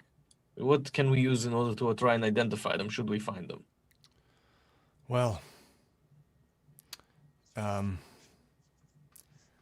he's brown hair, thick beard, human, in his 30s, like myself. Garrett's his name. I don't know what else I can tell you, but hopefully that's enough. Any signet rings, birthmarks, tattoos? No, nothing of that sort. Nikos doesn't say it, but you can kind of tell from his demeanor that he's preparing to be looking for a body more than he's preparing to be looking for for someone trapped or. You're Yeah. just hungry. No, he mentioned traveling with, well, I believe it was a Goliath, barbarian of some kind. There was also someone he mentioned, someone by the name of Blue Boots, who he mentioned as well. So You can hear a little voice say through the window, What kind of animals did he take with him? Fizwick, I think they let you in, unless you I stayed stayed out. outside. no, I Okay. stayed out. I Okay. literally like face planted and just, Yeah. All right. They opened the door and said hi, and then bye. All right. So no, he's still outside. He's just listening through the window. yeah. I think if your canine was smart enough to make his way back here, if we get him close enough to the expedition site, he should be able to lead us to where he left his master. Another voice through the window. I like this idea. If you wish to take Buckthor, you're welcome to. He could prove useful. For sure. Is there anything else you need from me?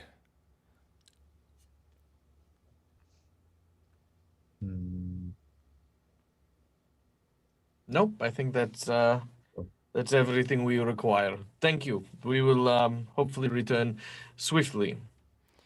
He says it's not much, but, well, here's a few silver. You can equip yourself with a few more of the basics if you're in need of anything.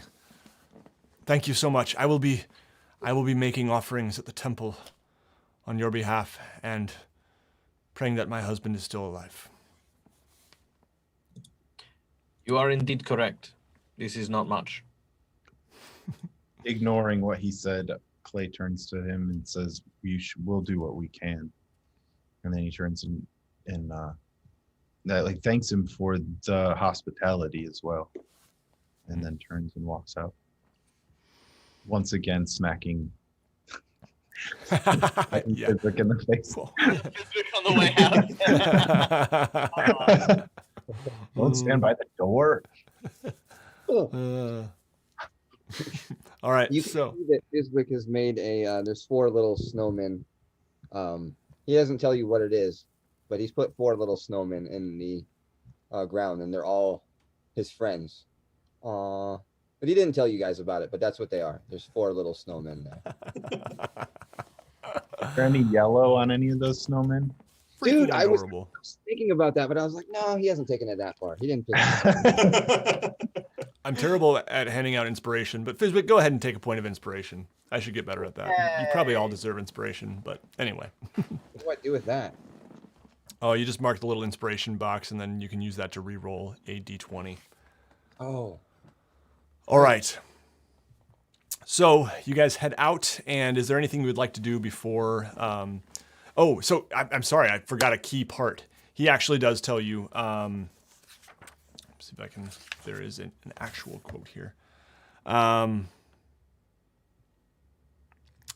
Yeah, so he tells you that you might want to visit. They had stopped at Frozen Far Expeditions in Caer-Konig, is kind of one of the sort of first stops, or I guess main stops before heading off to Kelvin's Cairn.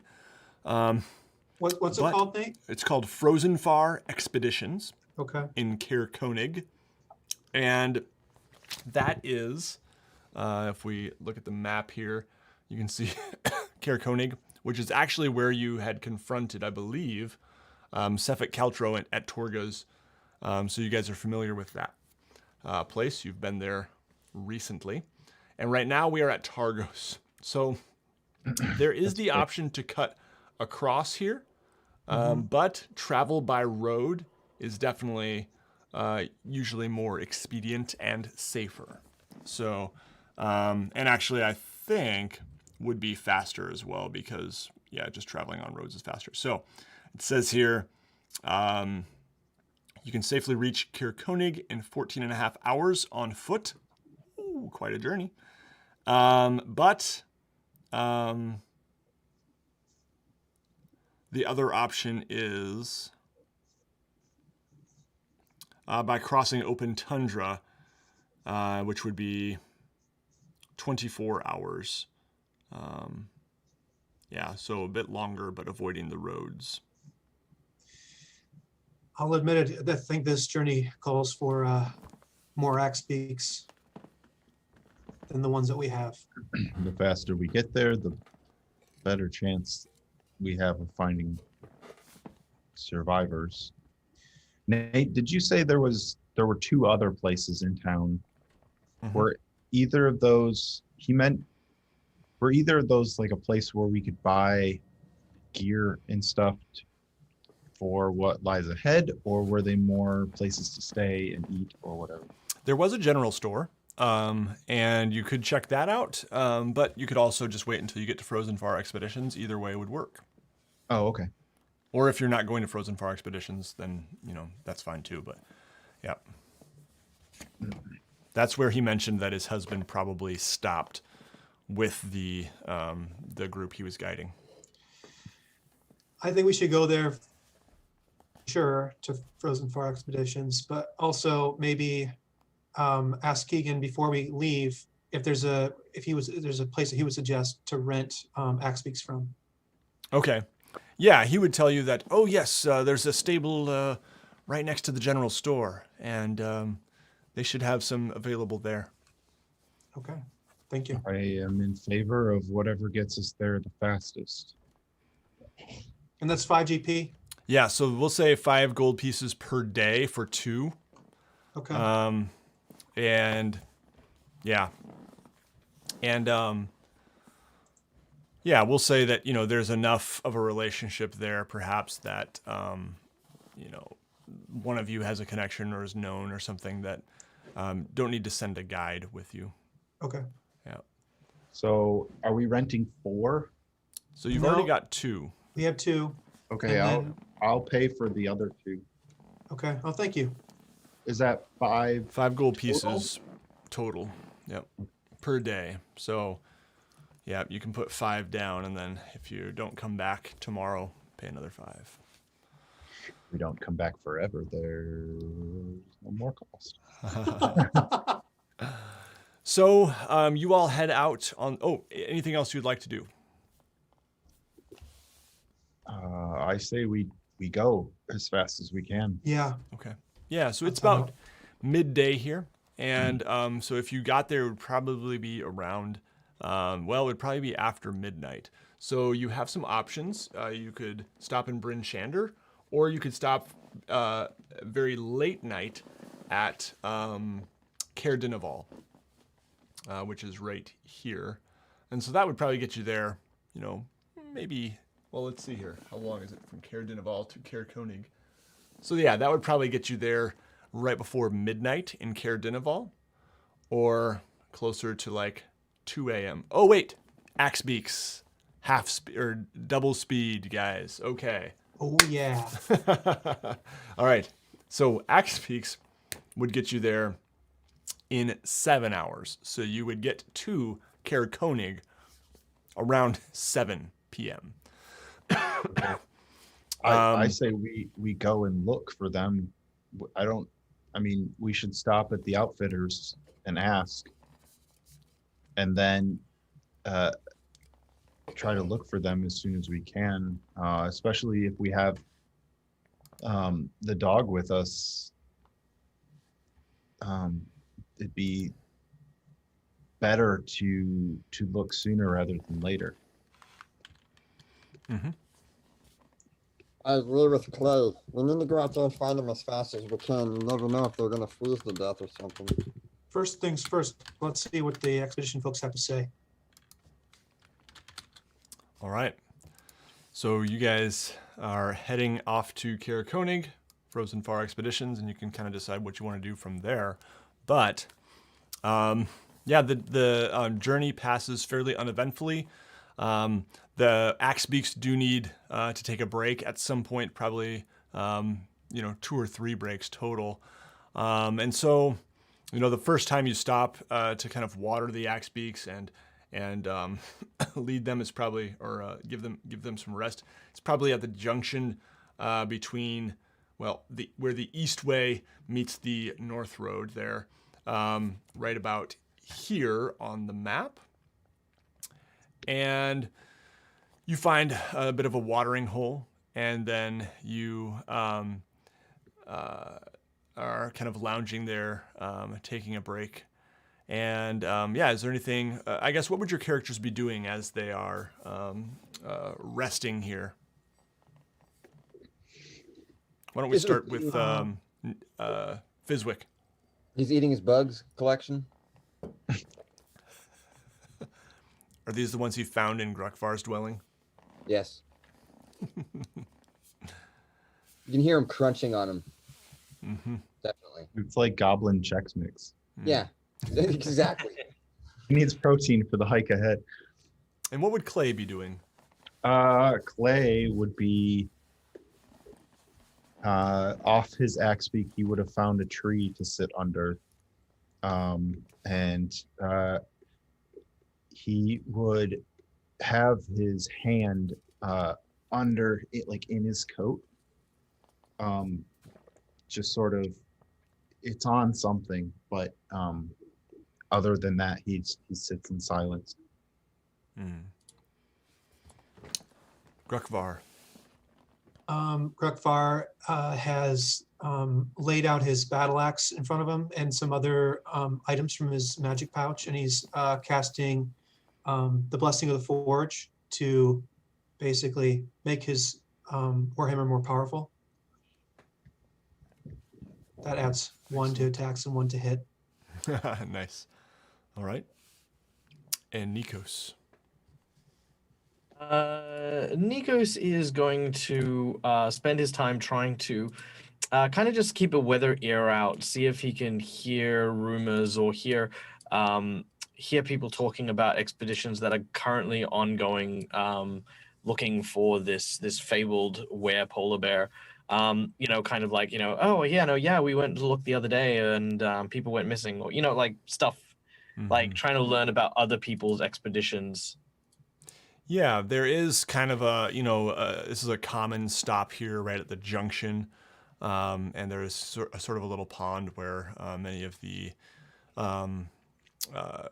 creatures are drinking that's somehow miraculously not frozen. Well, actually, a lot of the lakes are, have a lot of thermal heat underneath. That's actually in the book. I'm not making crap up. But anyway. So why don't you go ahead and make a perception check, Michael? Okay, a perception check. I get a... I thought I was going to get a 19, but then I remembered I got a -1 to my perception, so 17. Okay. Yeah, you managed to hear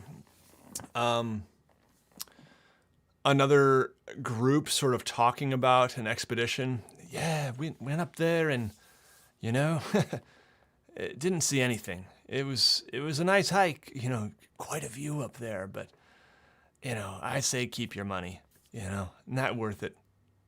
These days, You know, people are struggling. I think it's all just kind of a wild goose chase up there. You pick up on someone else saying, "Oh, yeah. Well, there's some things disappearing over there in that town, you know. Oh, great, now I gotta remember the town name. Oh. You don't want to go down that road there. In Caer-Konig, there's been some things gone missing. It's really strange. No one knows the town speaker. He's an odd one. But, well, hopefully they get that sorted out because that's where we're headed. Will the rest of us hear this? Probably not. Probably just Nikos. I'll just keep that in mind and save that in my back pocket. Just be like, okay, just Yep. Something else to worry about. Yep. All right. Anything else you guys would like to do before resuming the journey? Fizwick's been sitting there crunching away on his bugs, and you can see him with his legs crossed, and he's been looking at this little tiny book. And he wants to finally try and cast Mage Hand. But he doesn't want to tell anybody he's got it. And so he wants to tap on Grukvar's shoulder. Just right behind him on his left shoulder. And see if it works. See if he can actually finally make this work. Yeah, why don't you go ahead and just make a straight intelligence check, Fizwick? It's gonna work. It's gonna work. It's just a matter of how it works. So go ahead. What was it? Sorry. 7? 7. Yeah. So I picture Fizwick just kind of sitting there, like. He looks like he's trying to poop. Yeah, exactly. And then he kind of like gets this really wide-eyed, kind of hopeful look, like, and then he's looking, nothing, and kind of looks down at his book, and then looks up, and then Grukvar, you feel a tap on your shoulder. It was Grukvar, right? Yeah. Yeah. Better than a punch in the back of the head. Yeah, I was afraid I was going to feel like some kind of like poking finger in my heart or in my lungs. It's like it's twirling your hair, actually. No. Do I Our turn and beard see, ends up braided for some reason. So do I turn and see my hair like kind of wisping around in the air? Yeah, I imagine you do see, like, yeah, you felt something and like your hair is just kind of like, yeah. What is this?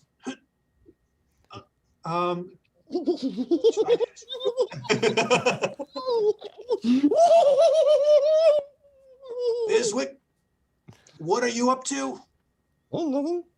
I think I just figured out how to do Mage Hand. I've got this little book that I've been given from a friend from long ago, and I just been reading it for as much as I can, and I think I finally got it down.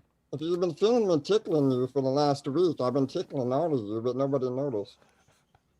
I felt something I wouldn't call it a tickle. None of you got hemorrhoids.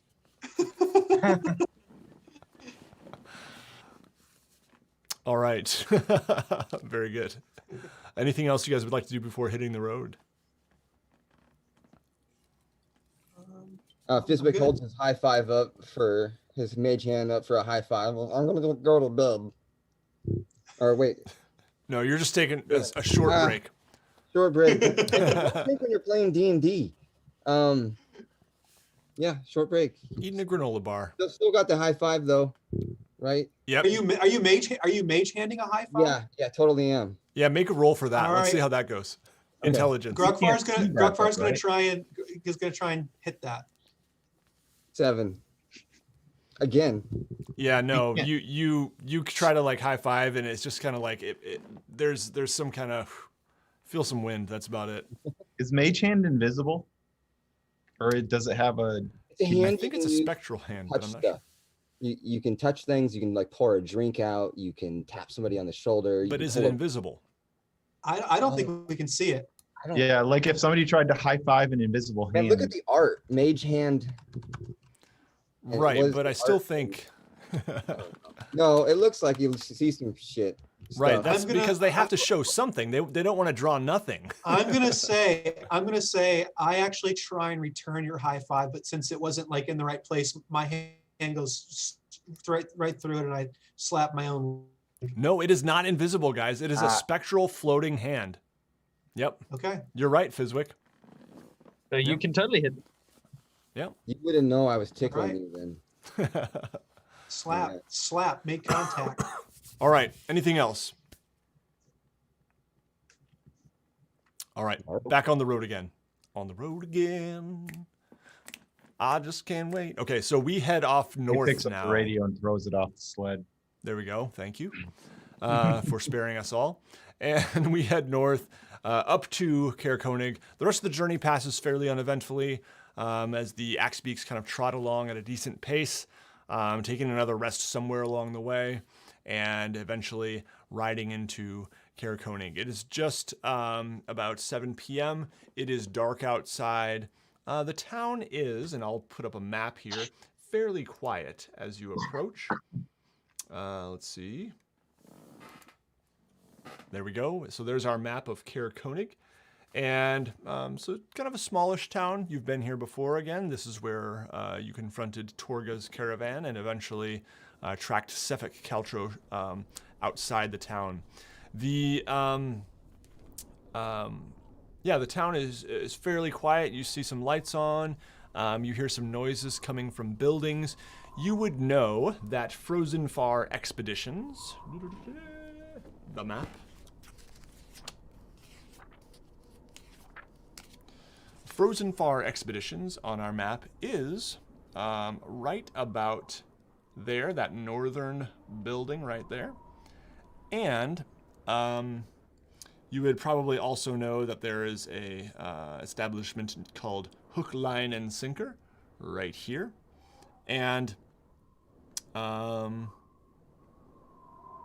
Northern Light is another fine establishment here in Caer-Konig, right about there. One of them being a tavern, the other being an inn. What would you like to do? Let's hightail it to the outfitters to see if they know of anything. Okay. Yeah. So, as you head to the outfitters, I'll just tell you a little bit more about the town here.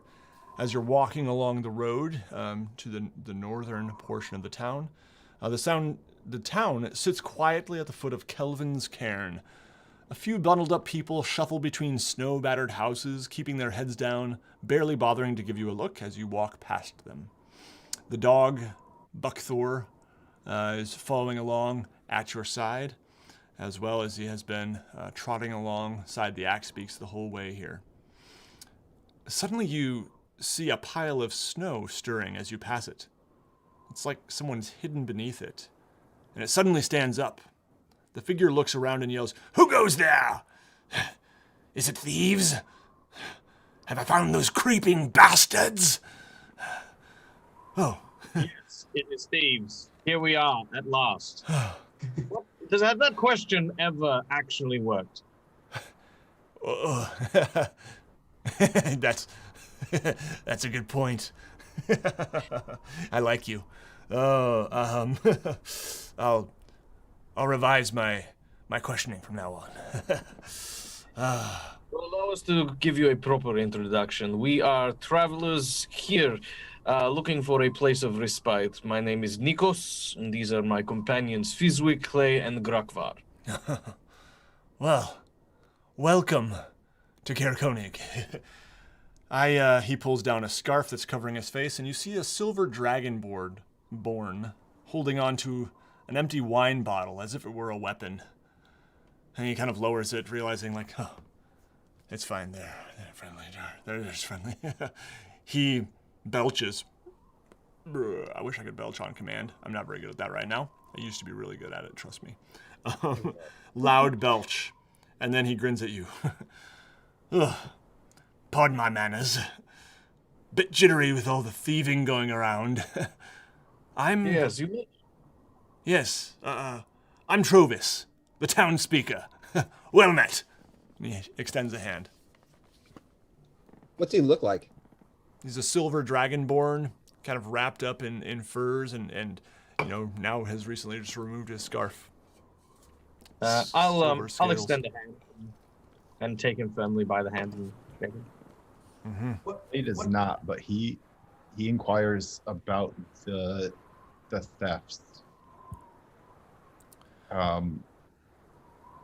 What sorts of things are being stolen? Well, to be completely honest, no one's really seen anything, but it's very mysterious. As the town speaker, you can understand my concern for my fellow No one has villagers. seen anything be stolen, but you're saying there are things being stolen? No, I was getting to that. Oh. He takes another swig. Good one, Clay. Yes, sorry. I can be a bit windy. You see, you know the Northern Light, the tavern? Well, Yes. We have heard of this. Oh, okay. Well, the light's gone missing.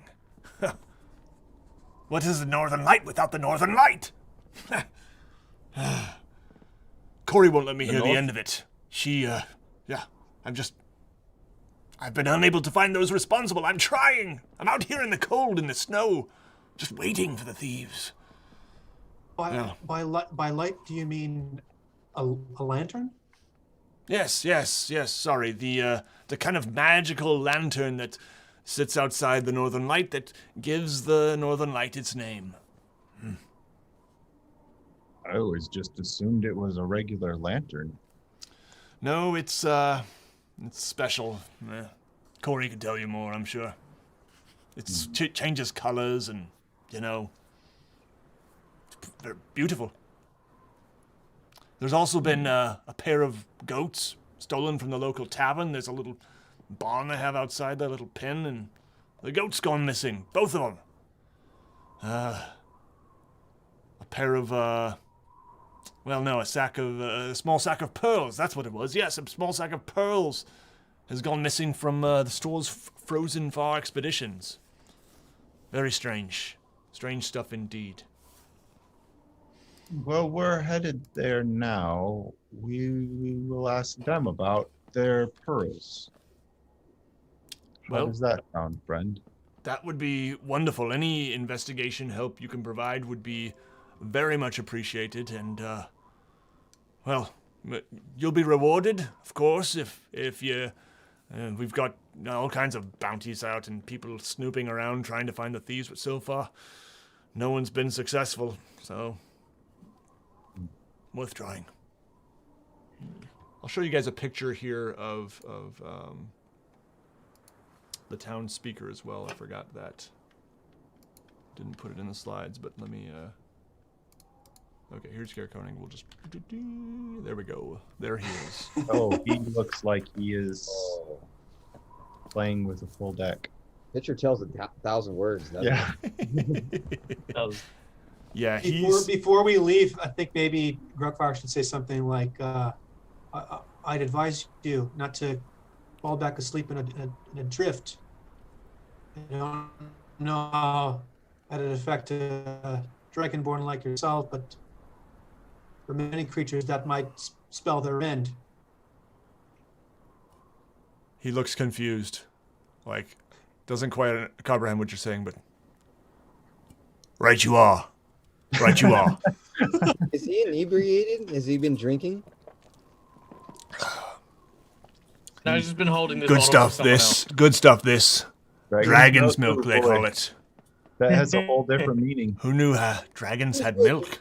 But, does taste familiar to me in an odd sort of way. Something long, long ago. Fizwick would like to just really be his goblin self, and he is a rogue. It's time he steals something. He wants to take advantage of this guy being inebriated and see if he can steal his coin purse. But first, he wants to look to make sure Clay's not looking.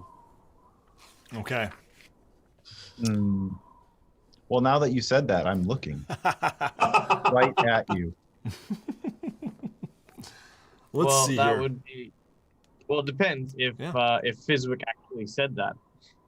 Yeah. So I'm going to do something. I hope Clay's not looking. You're the worst rogue in history. So let's do this. I'm going to go Fizwick, commit a crime, but first I'm going to go get the police to come and Yeah, watch. all me. that talk of thieving has really piqued Fizz's interest. yeah. Fizwick. No, I think I would be more concerned at this point with. So I would be facing the mayor or the town speaker. Yep. the town speaker. I would be facing him, trying to decide, like, probably arms crossed, trying to decide if he's crazy or if he's so worried about it and that's why he's drinking, and just like all sorts of concerns, like, is he going to fall down? Is he going to be okay? Is he crazy? Should I even pay attention to him? Mm-hmm. Yeah, I mean, you get the impression that he's genuine. Yeah, but I mean, he seems honest. He seems drunk.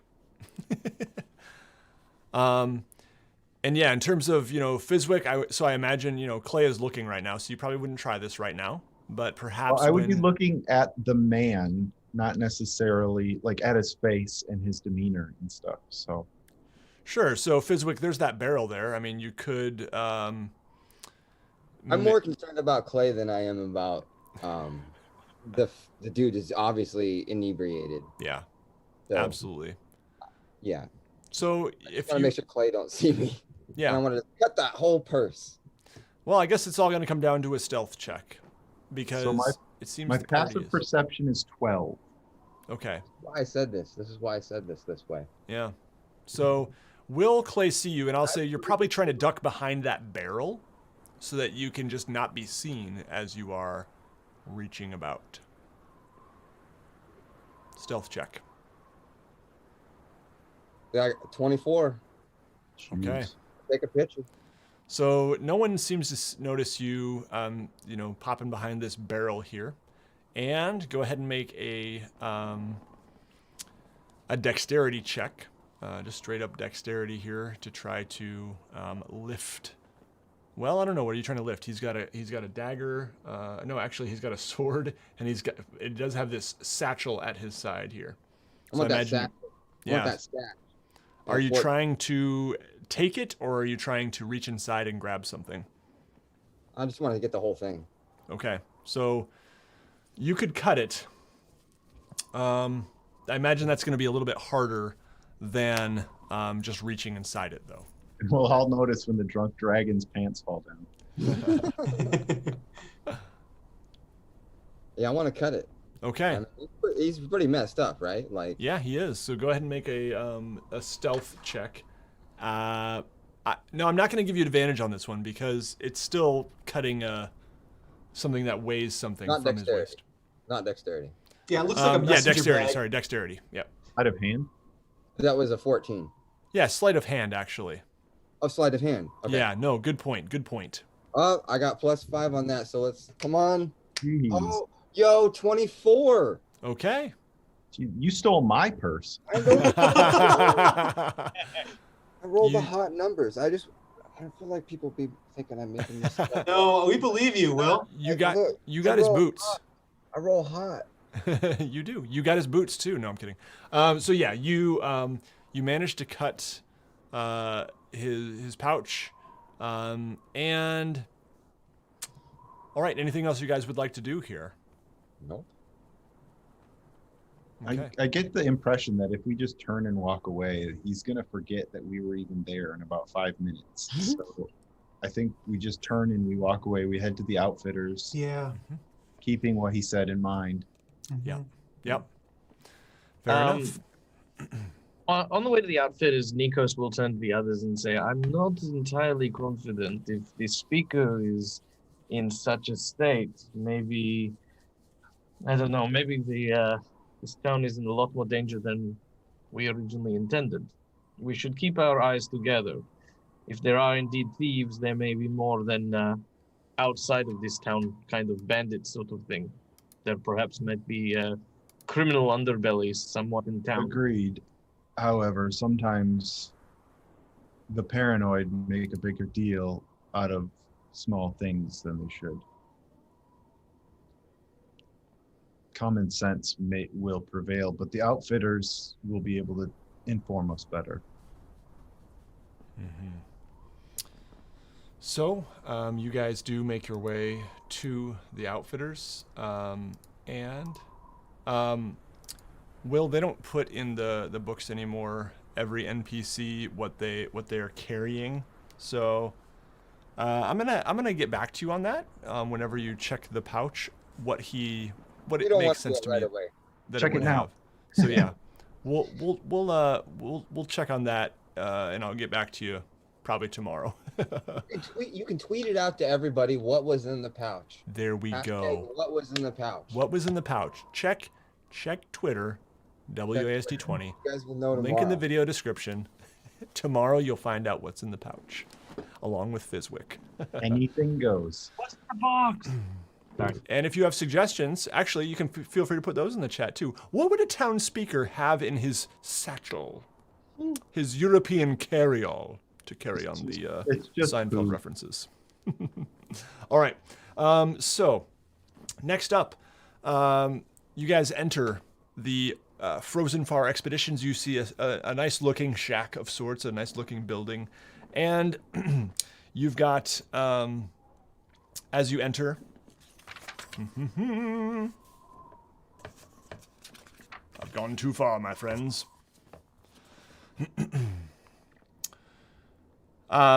You enter and you see a human behind a counter there. It looks like he's sort of getting ready to close up shop for the night.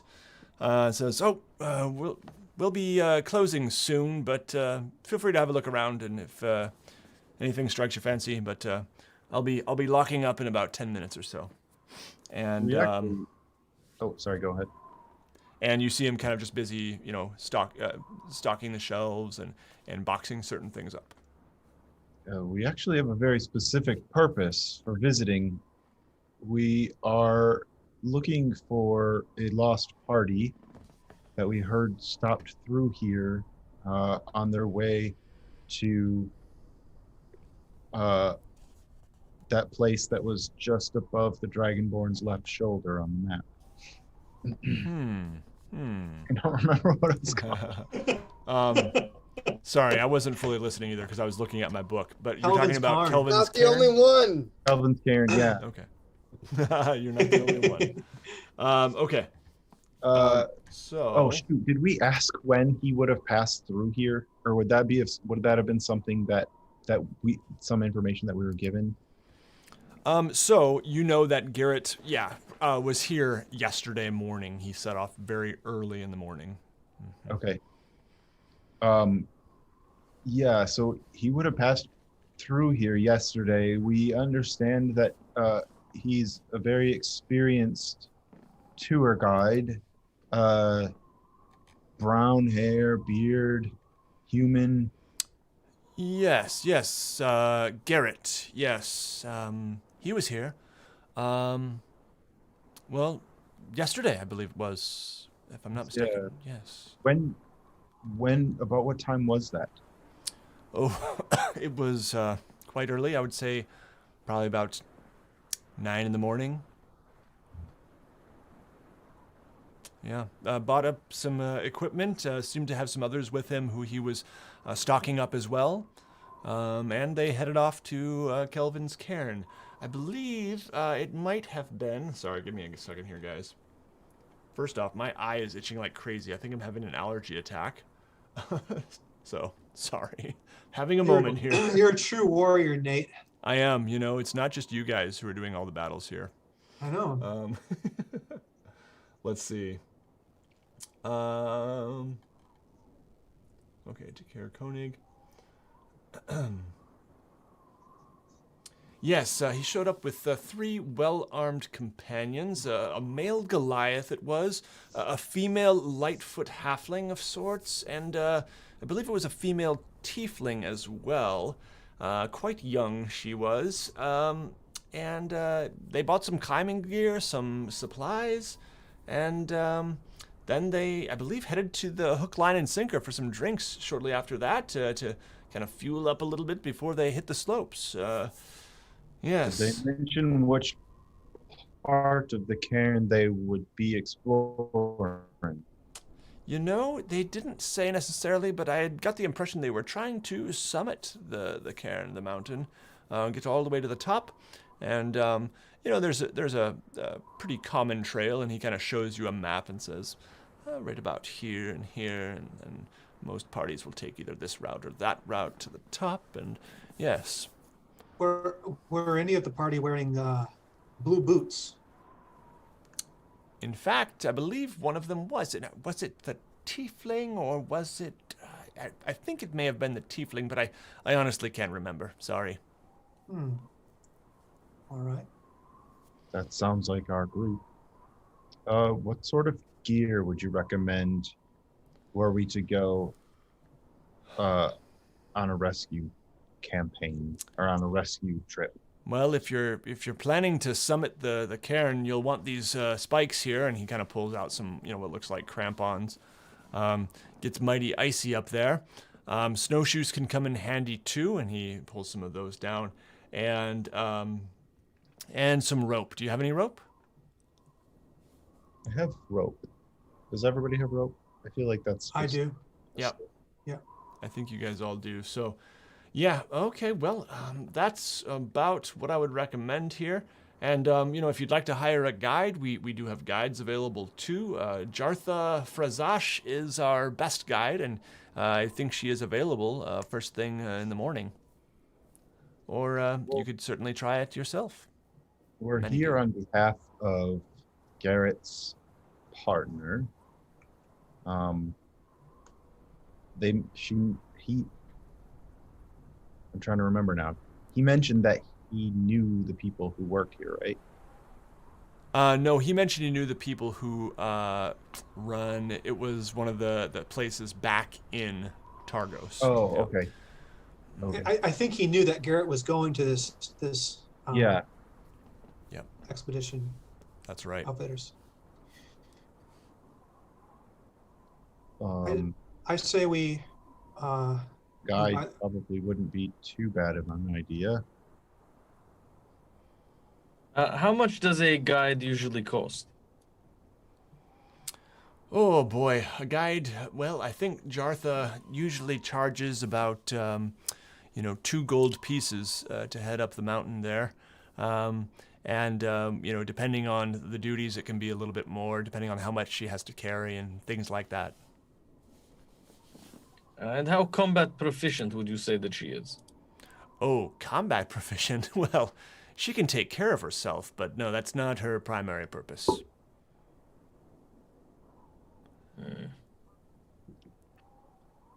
So if we were to be attacked by animals or bees or whatever happens to be up there, you are saying that she would be unsuitable? Well, not any more unsuitable than other survivalists. All I mean to say is she's not necessarily trained in fighting. She's a rugged outdoors woman. Grukvar wants everyone to kind of huddle up a little bit here. And he says that time is of the essence here, and I really think we should be moving along. I say we go without the guide. Agreed. However, I turned to the what was his name? He didn't tell you his name, but it is the shopkeeper anyway. Atenis Swift. Okay. Well, I turn to the shopkeeper and I say, how much for your guide's help now? Well, she's probably over at the tavern. You could certainly try her. Just don't tell her I told you she was there. If you know what I mean. Understood. Should we purchase what we need to climb regardless? Yeah. All right. He also says, if you're looking to be really well stocked, and I mean really well stocked, we also have these well, I can't remember what they're, oh, these climbing axes up here. There we go. And you can see it's got like an axe head on one end. On the other end, it's kind of like a pickaxe that can dig into the ice. They cost 2 gold pieces each. And, you know, I understand it's a bit much, but they're really nicely forged right here in town. How much for the whole set? Well, I suppose I could throw you a bone with a little discount of 1 gold piece if you want to get all 4. If you want to get 4, so that would be 7 gold pieces for 4 of them. And then total for the snowshoes and spikes here, we would be looking at another 3 gold pieces. So that's a total of 10. 10 each, or 10 for 10 all total. those things? Okay. But, oh, okay. So it'd be 2.5 per person for an axe and the footwear. Snowshoes and spikes. Yep. Okay, I'm in. I'm all in. All right.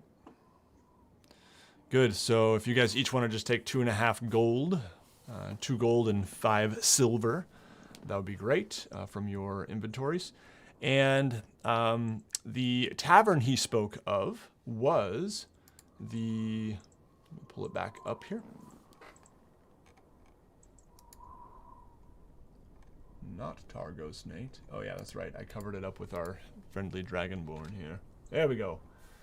So the tavern he spoke of is Hook, Line, and Sinker, and it is right here.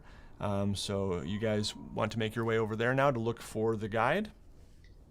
Mm-hmm. Before we leave, can I just lean over to the shopkeep and say, well, first of all, are we kind of close to where the town speaker was? No, that was more close to the beginning of the town. Oh, okay, never mind. Never mind. I was gonna put a word in to make sure he didn't freeze to death, but never mind.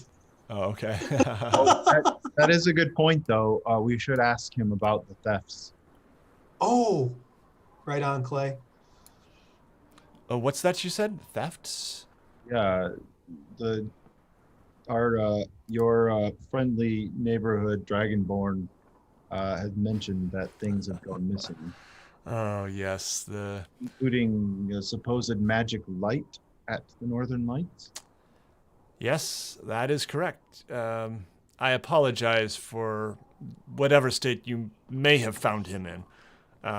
He is not always the best representative of our fair settlement here of Caer-Konig, but he is right. There have been many things gone missing lately, including some goods from our own shop here. It's very strange. We lock it well. No sign of forced entry. Very strange. What if I may ask, has gone missing from here? Well, actually had someone come in and pay for some goods with pearls, a small bag of pearls. Sort of unusual, but we accept nearly any form of payment, and it was valuable. That went missing the next day after we took the payment. Who paid you with pearls? Well, it was a tall, very flamboyant elf. Didn't catch his name, but sort of blondish, pinkish hair, and some kind of high elf. Interesting fellow. Not someone you'd recognize from town? Someone from... Oh no, definitely not from town. No. Okay.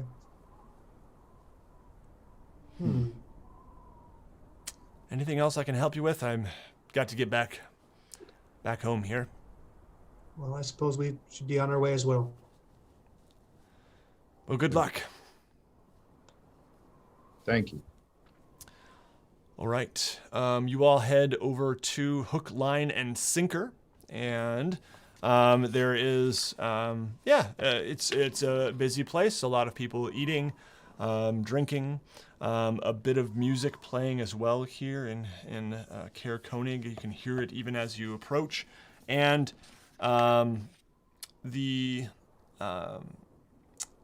indeed, you do see a hook outside. I'm sorry, that's the wrong one. I was thinking of the Northern Light. Yes, so as you walk in, the proprietor, a kind of elderly elven fellow who seems to be moving with a bit of difficulty, is waiting on tables and kind of checking in on everyone. Everything all right here? Ah, very good, very good. Yes, and here? Ah, excellent. Oh, you tried the... Yes, very good. More ale for you? And you just kind of see, a general kind of happy mood in the hook, line, and sinker here. I hold my hand out as he walks by and kind of grab him by the upper arm and say, excuse me, we're looking for a mountain guide. Oh, mountain guide, yes. Let's see. Well, I'm sure first thing in the morning, the Frozen Thaw expeditions would be... Oh, now? Well, we have it on good authority that one may be spending her time here this evening. Ah, well, yes. I think there is, Jatha must be around here somewhere. Jatha. Ah, there she is. And he points over to a table, and you do see, well, let me tell you.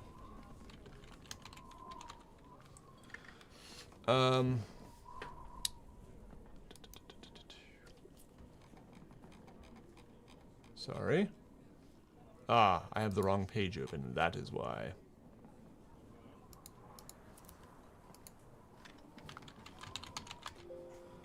Okay, yes, so you do see a dwarf who seems to be really enjoying a musician sitting next to her and just kind of enjoying the music and sipping on some ale, and he says, "She's right over there." I let him go and I just walk straight over to her. All right. And the rest of you, are you following Clay here? Yep. Okay. Well, she's seated at a table and a musician is sitting at the table with her? Yes, that's correct. Mm-hmm. He's playing some kind of lute and just kind of another dwarf. I'd like to think that Clay would just walk over and sit down at the table and sort of like command her attention. Yeah, she definitely turns to you and says, "Come to buy me a drink?" No, I've come to pay you to take us up the mountain now. I will 6 gold pieces to take us now rather than in the morning. She kind of looks at her friend who's playing an instrument and says,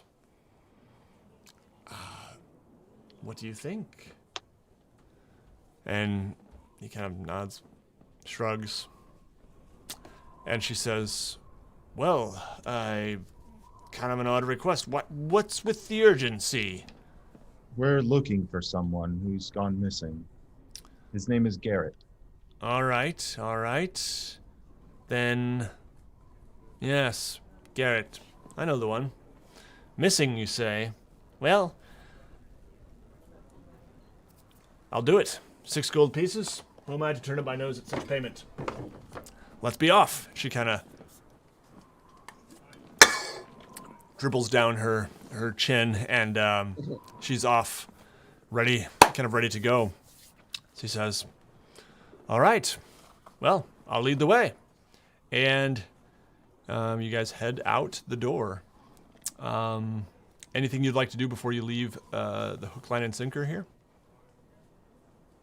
It's getting on about 7:38 at night. Okay, then you guys make your way toward Caer-Konig, which is not too far. Are you leaving your axe beaks here? They are going to be a little bit... They're not suited to mountain climbing, I would say. Yeah, I would say that'd be up to the guide's Okay. recommendations or whatever she says we should do. Mm-hmm. All right. very good. So she would advise you to leave them, and so you can, find a stable to keep them. And you make your way out toward Caer-Konig. Now, the mountain itself is starting to catch a bit of the reflection of the aurora in the sky, and it's just absolutely beautiful. This sort of purplish teal reflection off slopes of the mountain that seems to be swirling. And she says, oh, it is a good night to climb a mountain. If we had to choose one, why not? And I think that is where we will end this session. The mountain looms in the distance before you. Right. Thank you all so much for watching us play here and enjoying and joining in the chat, I should say. And thank you guys for wonderful role playing as usual. Anything else you guys want to say before we sign off here? Yeah, thank you, Nate, for running an awesome game. This is so much fun. It's like we've set up so many different encounters since we've started journeying together as nearly complete strangers, and now there's like this I don't know, it's like we're really unified in this story, and I love that. It's so much fun, and thank you for facilitating that. Yeah, it's so much fun. You put his cat to sleep. That's the sign of a good story right there. The cat curled up. Oh, dang it, we ruined it. Sorry, Michael. about him. No, that's okay. She'll be pestering you for food now. No, normally I take the cat out during streams and stuff, but he was asleep like the whole time, and I was like, oh, okay, that's fine, until he just sort of went, yeah, I'm coming up here now. As cats are wont to do. Yeah, that's great. Well, thank you all again so much for watching. If you're not subscribed, make sure you subscribe. Catch us once again in 2 weeks. That will be on December 7. December 14. There we go. So check that out. And we'll see what the mountain holds for our adventurers here. Quest for Belschnickel. What's that? I don't know. The quest for Belschnickel. Oh, Belschnickel is the name of Oyamanartok? Holiday episode. Yeah. Of The Office? Office, yes. Or the terrible Christmas Chronicles 2. Either one. Okay. Haven't seen it yet, but yeah. Well, very good. Thank you all again. And join us in 2 weeks. And thanks again to Hero Forge for our sponsoring this. Make sure you check it out, heroforge.com. Catch the tail end of their Cyber Monday sale for some great deals. And and if you want to get the Cyber Monday deal, you want to use the code EPICLOOT, one word, to get $5 off anything, like the minis you buy, or getting them for like $3 for the STLs, etc., etc. Oh, also, I'm glad I didn't forget this. I actually put links to our Hero Forge characters down in the video description. So if you were to want to actually buy a miniature for one of these characters that these awesome guys created, you could actually do that too, or download the STL file and print them and paint up a little Icewind Dale party. And he'll totally show them on the channel if you paint them up. I absolutely would. If you know he will. If you got one printed, and if you got one, or if you painted one up yourself or something, any form, I would absolutely show them. Probably add them to the mid-roll video. Actually, that's something I've talked to Hero Forge about, is maybe getting a gallery going too of some cool Hero Forge creations from the community. So, well, I for one will have a clay printed and hopefully painted by next session. Nice. Can't wait to see it. All right. Cool. Have a great evening, everybody. We'll see you again very soon. Stay safe. Bye. Hey.